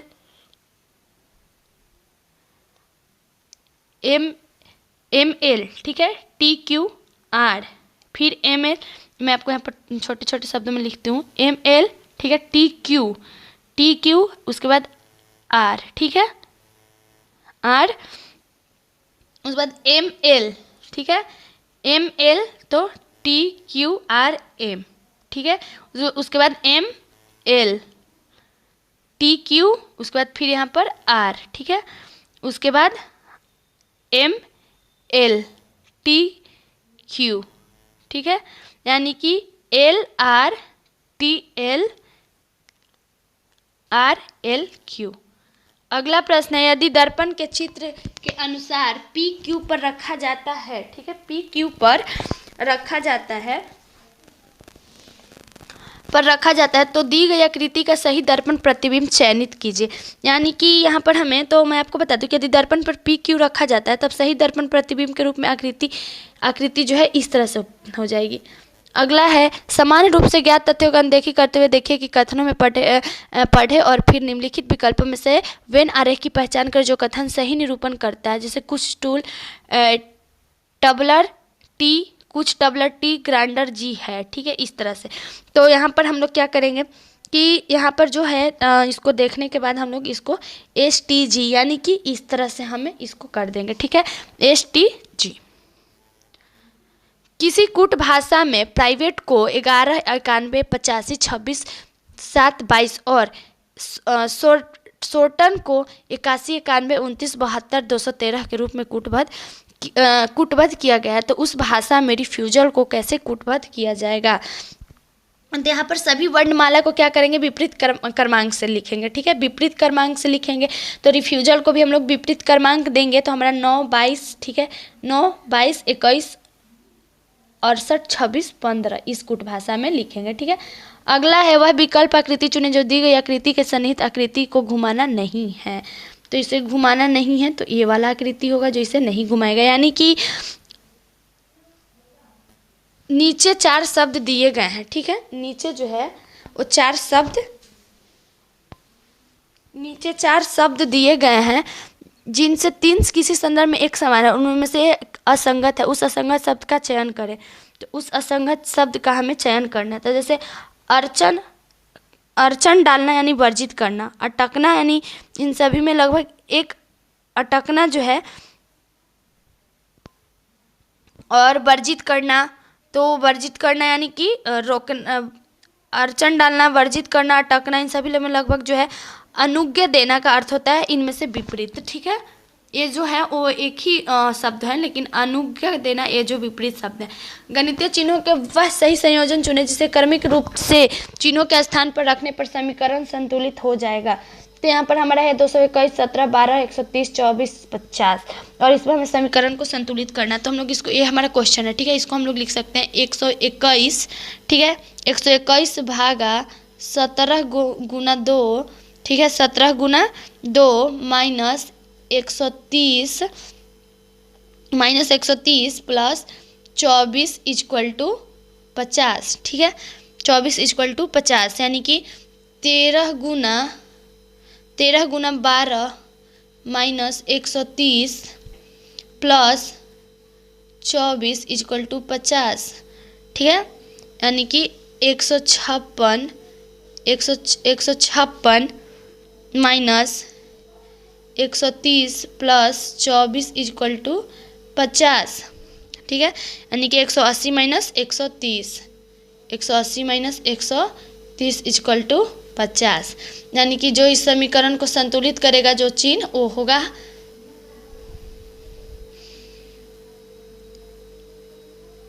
डी, ठीक है। अगला प्रश्न हमारा है दी गई आकृति में कितने त्रिभुज हैं, ठीक है। दी गई आकृति में टोटल कितने त्रिभुज हैं। तो इसमें दी गई आकृति में छोटे एवं बड़े त्रिभुजों को मिलाकर कुल जो है वो 32 त्रिभुज हैं, ठीक है, 32 त्रिभुज हैं। वह सही विकल्प चुने जो दिए गए शब्दों को उस क्रम में दर्शाता है जिस क्रम में वो अंग्रेजी शब्दकोश में आते हैं, जैसे relatively, relation, related, relative and relatable, ठीक है। इसे तो हमें सही कूट भाषा में तो पहले हम लोग लिखेंगे रिलेटेबल, फिर रिलेटेड, फिर रिलेशन, फिर रिलेटेबल, फिर रिलेटिव, ठीक है। यानी कि 5, 3, 2, 1, 4 इस तरह से दर्शाएंगे। उस विकल्प का चयन कीजिए जिसके शब्दों के मध्य वही संबंध है जो दिए गए शब्द युग्म के शब्दों के मध्य है। बिली, बिलोटा, यानी कि जिस प्रकार बिल्ली के बच्चे को बिलोटा कहा जाता है उसी प्रकार गाय के बच्चों को बछड़ा कहा जाता है। नीचे आकृति के कागज के एक टुकड़े को मोड़ने के क्रम में उस मोड़े हुए कागज को काटने का तरीका दर्शाइए। इस कागज को खोलने का कैसे दिखेगा। तो यह कागज जो है वो इस तरह से दिखेगा, ठीक है। नीचे 4 संख्या युग्म दिए गए हैं जिनमें से 3 किसी संदर्भ में एक समान है और उनमें से एक असंगत है। उस असंगत संख्या युग्म का चयन करें। तो यहाँ पर है 497 और 679, ठीक है। यहाँ पर इसको हम लोग लिख सकते हैं 7 + 9 + 7, ठीक है, माइनस 6 + 7 + 9, ठीक है, 9। उसी तरह से 727 और 609 है, तो इसको हम लोग लिख सकते हैं 7 + 2 + 7 माइनस 6 + 0 + 9, ठीक है। उसी तरह से C 191, तो 1 + 9 + 1 माइनस 1 + 7 + 7। इसी तरह से हम लोग इसको लिखेंगे। तो इसमें क्या पूछ रहे हैं जो असंगत है, तो असंगत क्या है 191 और 177, ठीक है। वह विकल्प चुने जो चौथी संख्या से उसी प्रकार संबंधित है जिस प्रकार दूसरी संख्या से पहली संख्या, छठी संख्या से 5वीं संख्या संबंधित है। तो यहाँ पर क्या है 8, 24, 52, 18, 92। तो जिस 8 और 24 है, तो यहाँ पर 8 और 24 तो 2 × 4 तो 8, ठीक है। 18 92 है, 18 92 है तो 9 × 2 यानी 9 दूनी का 18, ठीक है। यहाँ पर 52 है तो 5 × 2 कर देंगे तो 10, ठीक है। दिए गए विकल्पों में से वो संख्या चुनें जो निम्नलिखित श्रृंखला में प्रश्न चिन्ह के स्थान पर आएगी, यानी 18, 3, 36, 6, 54, 9। ठीक है, तो 18 प्लस 18 करेंगे तो 36। ठीक है, तो यहाँ पर 18, 3, 36, 6, 54, 9 है। ठीक है, तो इससे हम लोग क्या करेंगे कि संख्या से क्रम न्यूनतम है। ठीक है, न्यूनतम से हम लोग इसको क्या करेंगे, प्लस में करते जाएंगे। तो यहाँ पर जो हमारा प्लस में होने के बाद जो आ जाएगा, जैसे कि 18 प्लस 18 करेंगे तो 36। ठीक है, और 3 प्लस 3 करेंगे तो 6। ठीक है, इस तरह से। उसी तरह से फिर यहाँ पर है 36 प्लस 18 करेंगे तो 54। ठीक है, और 6 प्लस 3 करेंगे तो 9। ठीक है, उसी तरह से 54 प्लस 18 करेंगे तो हमारा क्या आ जाएगा, 72। उन घनों का चयन करें जो जिन्हें दी गई शीट के लाइनों से मोड़कर बनाया जा सकता है। तो दी गई शीटों के अनुसार जो हमारा लाइन है वो मोड़ने पर क्या होगा, घन ABC D सभी बनेंगे। ठीक है, घन ABCD जो है वो सभी बन जाएंगे। अगला है वह विकल्प चुनें जिसमें संख्या एक दूसरे से उसी तरह संबंधित है जैसे नीचे दिए गए सेट की संख्या एक दूसरे से संबंधित 4, 7, 359। तो यहाँ पर उसी तरह से हमें निकालना है 4, 7, 300, यानी 4 का स्क्वायर प्लस 7 का क्यूब, यानी कि 4 गुना 4 प्लस 7 गुना 7 गुना 7, यानी 4 चौके 16 गुना 400, यहाँ पर 4 गुना 4 यानी कि 4 चौका 16 और 7 सते 49, 49 सते 343। ठीक है, तो 16 प्लस 343, 16 प्लस 343, तो यहाँ पर 16 प्लस तो 359 आ गया। इस तरह से अब इसी तरह से हमें इसमें चुनना है जो कि एक दूसरे से संबंधित है। तो इसी तरह से हम सभी को क्या करेंगे, इसी जैसे मैं अभी आपको बताई इसी तरह से सभी ऑप्शन को जो है हमें गुना करना है और जो इसमें संबंधित है उसे हमें चुन लेना है। तो जैसे यहाँ पर हम लोग एक ले लेते हैं अक्षर 6, 8, 548। ठीक है, यानी कि 6 का स्क्वायर प्लस 8 का क्यूब, यानी कि 6 गुना 6 प्लस 8 गुना 8 गुना 8, यानी कि 6 चौका 36 प्लस 6 चौका 36 प्लस करेंगे। उसके बाद 8 गुना 8 जो है तो 512, तो 512 प्लस क्या कर देंगे हम 18 करेंगे तो 36 कर देंगे। 512 प्लस 36 करेंगे तो हमारा क्या आ जाएगा 548। ठीक है, अगला प्रश्न है दिए गए कथनों और निष्कर्षों से को ध्यान से पढ़े। कथनों में दी गई जानकारी को सत्य मानते हुए भले ही वो सामान्य रूप से ज्ञात तथ्यों से भिन्न प्रतीत होता है, निर्धारित करें कि कौन सी निष्कर्ष पृथक कथनों के तात्विक रूप से अनुसरण करें। सभी पंखे हीटर है, सभी कूलर पंखे हैं, सभी फायर कूलर हैं, यानी सभी फायर हीटर है, कुछ फायर हीटर है कुछ हीटर कूलर है, सभी कूलर हीटर है। निष्कर्ष हमारा। अब इसमें जो सही है उसे हमें चुनना है। तो जो इसमें सही है वो है निष्कर्ष 1, 3 और 4। सभी फायर हीटर है और उसके बाद कुछ हीटर कूलर हैं, उसके बाद फिर सभी कूलर हीटर हैं। ठीक है, यदि एक निश्चित कोड में टीयर्स को VGDVX के रूप में लिखते हैं तो स्माइल को लिखेंगे। यानी पहले मैं आपको ये समझा दूं कि ये कैसे लिखा गया है। तो ये जो है वो अल्फ़ाबेट के नंबर के अनुसार, जैसे टी के बाद यू आ जाता है, ई के बाद जी आता है, EFG 2 अंक के बाद आता है। उसी तरह से ए के 3 अंक के बाद डी आता है, BCD तीसरे अंक पे। उसी तरह से आर के 4 अंक के बाद यू आता है, RSTUV। ठीक है, उसी तरह से एस के 5 अंक के बाद एक्स आता है, STUVWX। ठीक है, उसी प्रकार स्माइल जो है तो 12 जी हो जाएगा। अब ये कैसे, तो जिस तरह से अभी मैं आपको बताई हूँ कि ये अल्फ़ाबेट के नंबर के अनुसार ही लिखा गया है, तो उसी तरह से शब्द ट्रेनिजेल में अक्षरों में ऐसे जोड़े कितने शब्द हैं उनके बीच उतने ही अक्षर में जितने की वर्णमाला में है। ठीक है, तो यहाँ पर जैसे मैं आपको बता दूं कि जो यहाँ पर ऐसे 3 अपशिष्ट जोड़े हैं, जैसे कि यहाँ पर क्या है, 3 अपशिष्ट जोड़े हैं जो कि ए ई फिर ई जी और फिर एल एन। ठीक है, 39 की कक्षा में, ठीक है, 39 की कक्षा में राम श्याम से आगे 7वें रैंक पर है। यदि श्याम का रैंक अंतिम से 17वें पे है तो बताइए कि राम का आरंभ से रैंक कितना है। तो कक्षा में लड़कों की संख्या 39 और श्याम के अंतिम रैंक 17वां है, तो श्याम का आरंभ, तो यहाँ पर क्या कर देंगे, यहाँ पर 39 माइनस 16 कर देंगे, तो 39 माइनस 16 करेंगे तो 23 आ जाएगा। ठीक है, 23वां। अब राम श्याम से 7वें स्थान पर है, तो यहाँ पर क्या कर देंगे, 23 माइनस 7 कर देंगे तो 16। निम्नलिखित में से कौन सी एक संख्या अन्य 3 संख्याओं से अलग है। तो यहाँ पर जो 625 है, ठीक है, 625, तो 625 का हम लोग क्या करेंगे, 25 का स्क्वायर कर देंगे तो 625।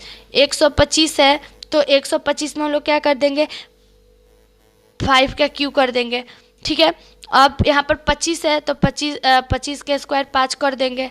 225 है, ठीक है, तो 225 के क्या करेंगे, 15 के स्क्वायर करेंगे। तो इसमें सभी संख्याओं में से अलग क्या है, 125। अगला है, बालक के लिए निम्नलिखित में से किसका होना सबसे आवश्यक है। तो किसी भी बालक के लिए अगर किसी भी वस्तु की अपेक्षा माता पिता का होना सबसे ज़्यादा आवश्यक होता है, यानी कि हम लोग खुद बड़े भी हैं या छोटे, तो हमें अपने आसपास अपने माँ बाप बहुत ज़रूरी होते हैं। तो इसलिए किसी भी बालक को किसी भी सामान से पहले, किसी भी खिलौने से पहले, खाने से पहले जो है वो माँ और पापा यानी माता पिता का होना बहुत आवश्यक होता है। यदि वर्ष 1997 में 18 फरवरी को मंगलवार हो तो वर्ष 1999 में 18 फरवरी को कौन सा दिन होगा। तो अगर हम लोग अपना कैलेंडर निकालेंगे और देखेंगे तो उस अनुसार से हमें पता चल जाएगा, लेकिन मैं आपको बता देती हूँ कि 18 फरवरी 1997 में 18 फरवरी 1999 तक के दिनों की संख्या, तो इसमें जो है 300 कर देंगे, तो 18 फरवरी 1999 को क्या हो जाएगा हमारा, बृहस्पतिवार। एक कोड प्रणाली में गरिमा को 72, 54, 32 तथा टीना को 64, 82 लिखा है। इसी कोड प्रणाली में मार्टिना को क्या लिखेंगे।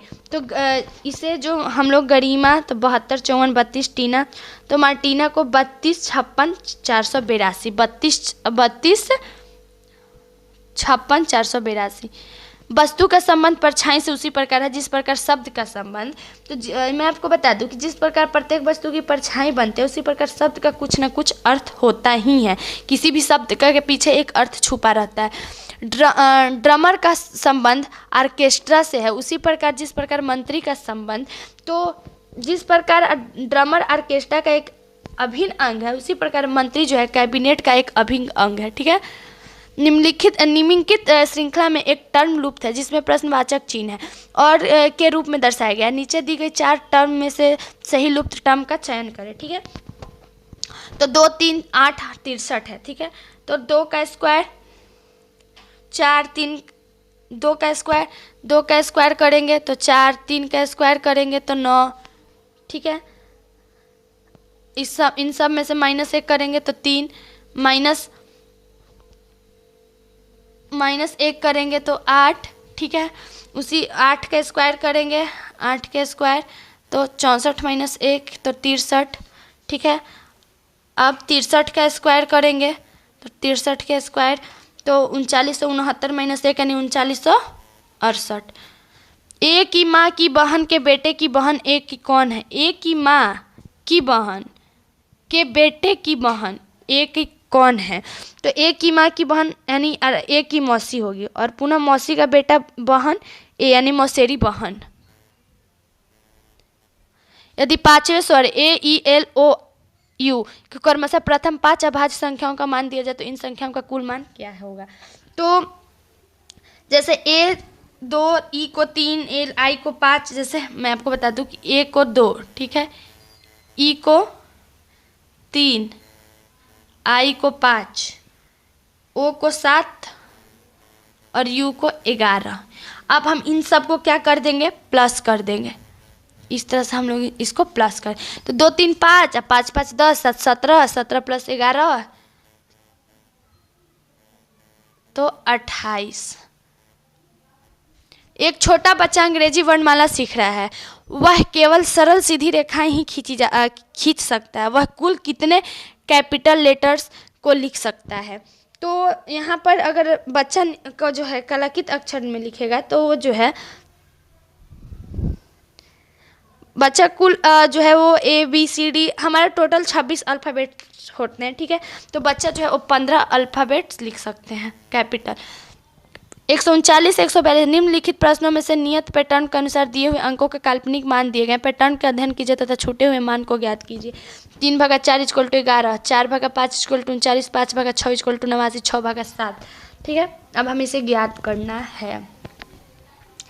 तो इसको हम लोग किस तरह से ज्ञात करेंगे? तो 3 का क्यू माइनस 4 का स्क्वायर, यानी कि 27 माइनस 16 = 11, ठीक है। 4 का क्यू माइनस 5 का स्क्वायर = 64 माइनस 25 = 39, ठीक है। 2 गो हो गया। अब रहा तीसरा। तो तीसरा क्या है? 5 और 6।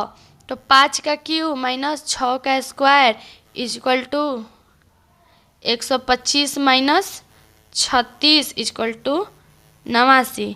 अब यहाँ पर 6 का क्यूब माइनस 7 का स्क्वायर, ठीक है, यानी 216 माइनस 49 = 167। 35 + 48 = 40, 23 + 34 = 24, 15 + 25 26, 11 + 21। तो 35 + 38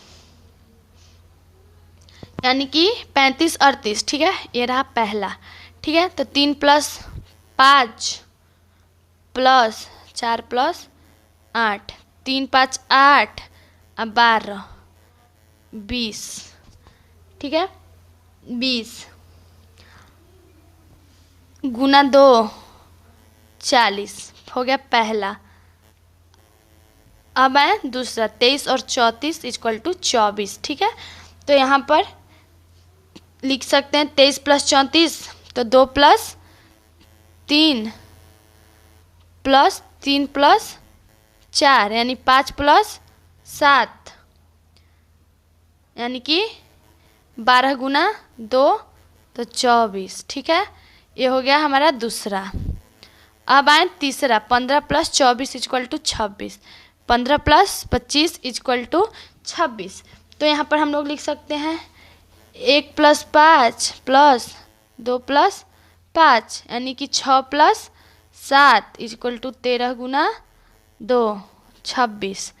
11 21 तीसरा है, तो 1 + 1 + 2 + 1 1 1 2 + 3 = 6 × 2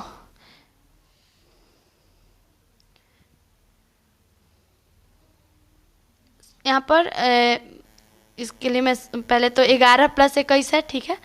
तीसरा हमारा 11 + 21 है। चौथा 1 + 1 + 2 + 1 1 1 2 2 1 3, ठीक है, यानी 5 और 5 5 और 5 5 × 2 तो 10। अगला प्रश्न है, यदि 4 × 5 = 1625, ठीक है, और 3 × 8 × 964, 2 × 6 = 436, तो 1 × 9। तो यहाँ पर 4 ×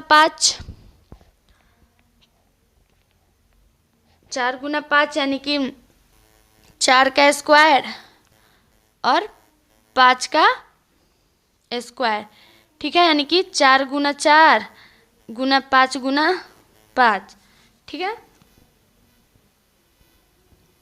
4 × 4 × 4 × 5 × 5। इसी तरह से इसको हम लोग क्या करेंगे? सॉल्व करेंगे, तो इसका भी निकल जाएगा और इसका आंसर हो जाएगा,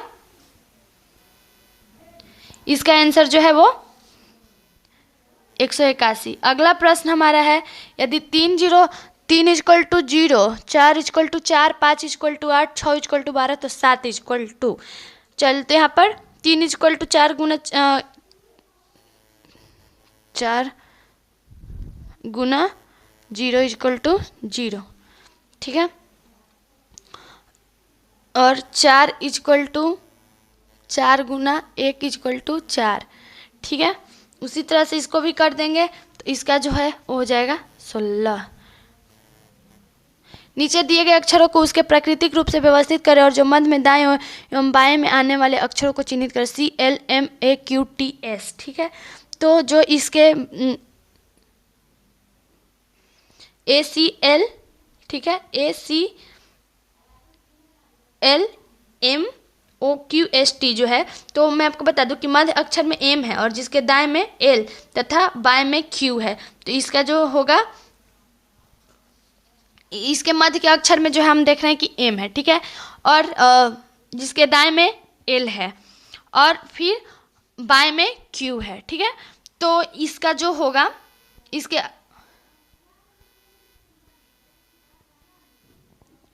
होगा LQ, ठीक है। अगला है निम्नलिखित अक्षर श्रृंखला का अलग स्वर कौन है? AEIM, ठीक है। इस तरह से तो AE, तो A के 4 अंक के बाद E आता है, ठीक है। फिर E के 4 अंक के बाद I आता है, I के 4 अंक के बाद M आता है, तो M के 4 अंक के बाद क्या आ जाएगा? Q आ जाएगा, MNOPQ, ठीक है। X Y का भाई है, Y Z की पत्नी है, W Z का भाई है, X W का कौन है? तो X Z का साला, ठीक है, और W Z का भाई, तो भाई का साला भी साला ही कहलाता है। तो X W का क्या हुआ? साला। X W का क्या हुआ? साला। प्रश्नवाचक चिन्ह के स्थान पर उपयुक्त अक्षर को रखें। BFHN, ठीक है, इस तरह से है। तो B के 4 अंक के बाद F आता है, जैसे CDEF, ठीक है। F के 2 अंक के बाद H आता है, जैसे FGH। दूसरे स्थान पर H के ठीक 6 अंक के बाद N आता है और ठीक N के 4 अंक के बाद क्या आता है? AR आता है। निम्नलिखित प्रश्नों में, ठीक है, निम्नलिखित प्रश्नों में उत्तर आकृति से सही विकल्प का चुनाव इस प्रकार कीजिए कि वह समस्या आकृति के दूसरे प्रश्न चिन्ह के वाले रिक्त स्थान पर फिट जाए, ठीक है। तो यहाँ पर जो है वो C, ठीक है, ये आकृति जो है वो इस पे फिट जाएगी। अगला प्रश्न है समस्या आकृति, यहाँ पर जो है और उत्तर आकृति, तो हमें समस्या आकृति के पास जो प्रश्नवाचक चिन्ह है वहाँ पर सही आकृति को रखना है। तो यहाँ पर मैं आपको, यहाँ पर भी जो है वो आकृति C ही होगी, ठीक है। एक विद्युत रेल पूरब से पश्चिम की ओर जा रही है, उस समय हवा पश्चिम से पूरब की ओर बह रही है, ट्रेन का धुआं किस दिशा में जाएगा? तो एक विद्युत रेलगाड़ी पूर्व से पश्चिम की दिशा की ओर जा रही है, जबकि विद्युत रेलगाड़ी में धुआं का प्रभाव नहीं होता है और इनमें से कोई नहीं होगा, ठीक है। अगला है निम्नलिखित अक्षर श्रेणी में प्रश्नवाचक चिन्ह के स्थान पर क्या आना चाहिए? HENSWE। तो मैं जैसे आपको पहले भी बताई कि ये प्रश्न जो है अल्फ़ाबेट के नंबर के अनुसार है। तो जैसे मैं आपको फिर से एक बार बता दूं कि A के 7 अंक के बाद H है, H के E के 9 अंक के बाद N, मतलब इस तरह से है। तो यहाँ पर ROX होगा, ठीक है। और वीडियो के आखिर में मैं बोलूँगी कि अगर इस वीडियो में मुझसे किसी शब्द के सही उच्चारण करने में या कोई किसी चीज़ को, किसी शब्द को मैं सही से नहीं समझा पाई या कोई शब्द मुझसे बोलने में गलती हो गई, उच्चारण करने में गलती हो गई, तो उसके लिए आप लोग मुझे माफ़ कीजिएगा। और हाँ, मैं उम्मीद करती हूँ कि मैं जो भी आप लोगों को बताने की कोशिश कर रही हूँ, जो भी मेहनत कर रही हूँ, वो आप लोगों को पसंद आ रहा होगा। अगर आप सभी को मेरा पढ़ाई हुआ पसंद आ रहा है और आगे और इसी तरह से पढ़ना चाहते हैं और इस तरह के वीडियो चाहते हैं, तो आप मेरे चैनल को सब्सक्राइब ज़रूर कीजिएगा। Thank you so much.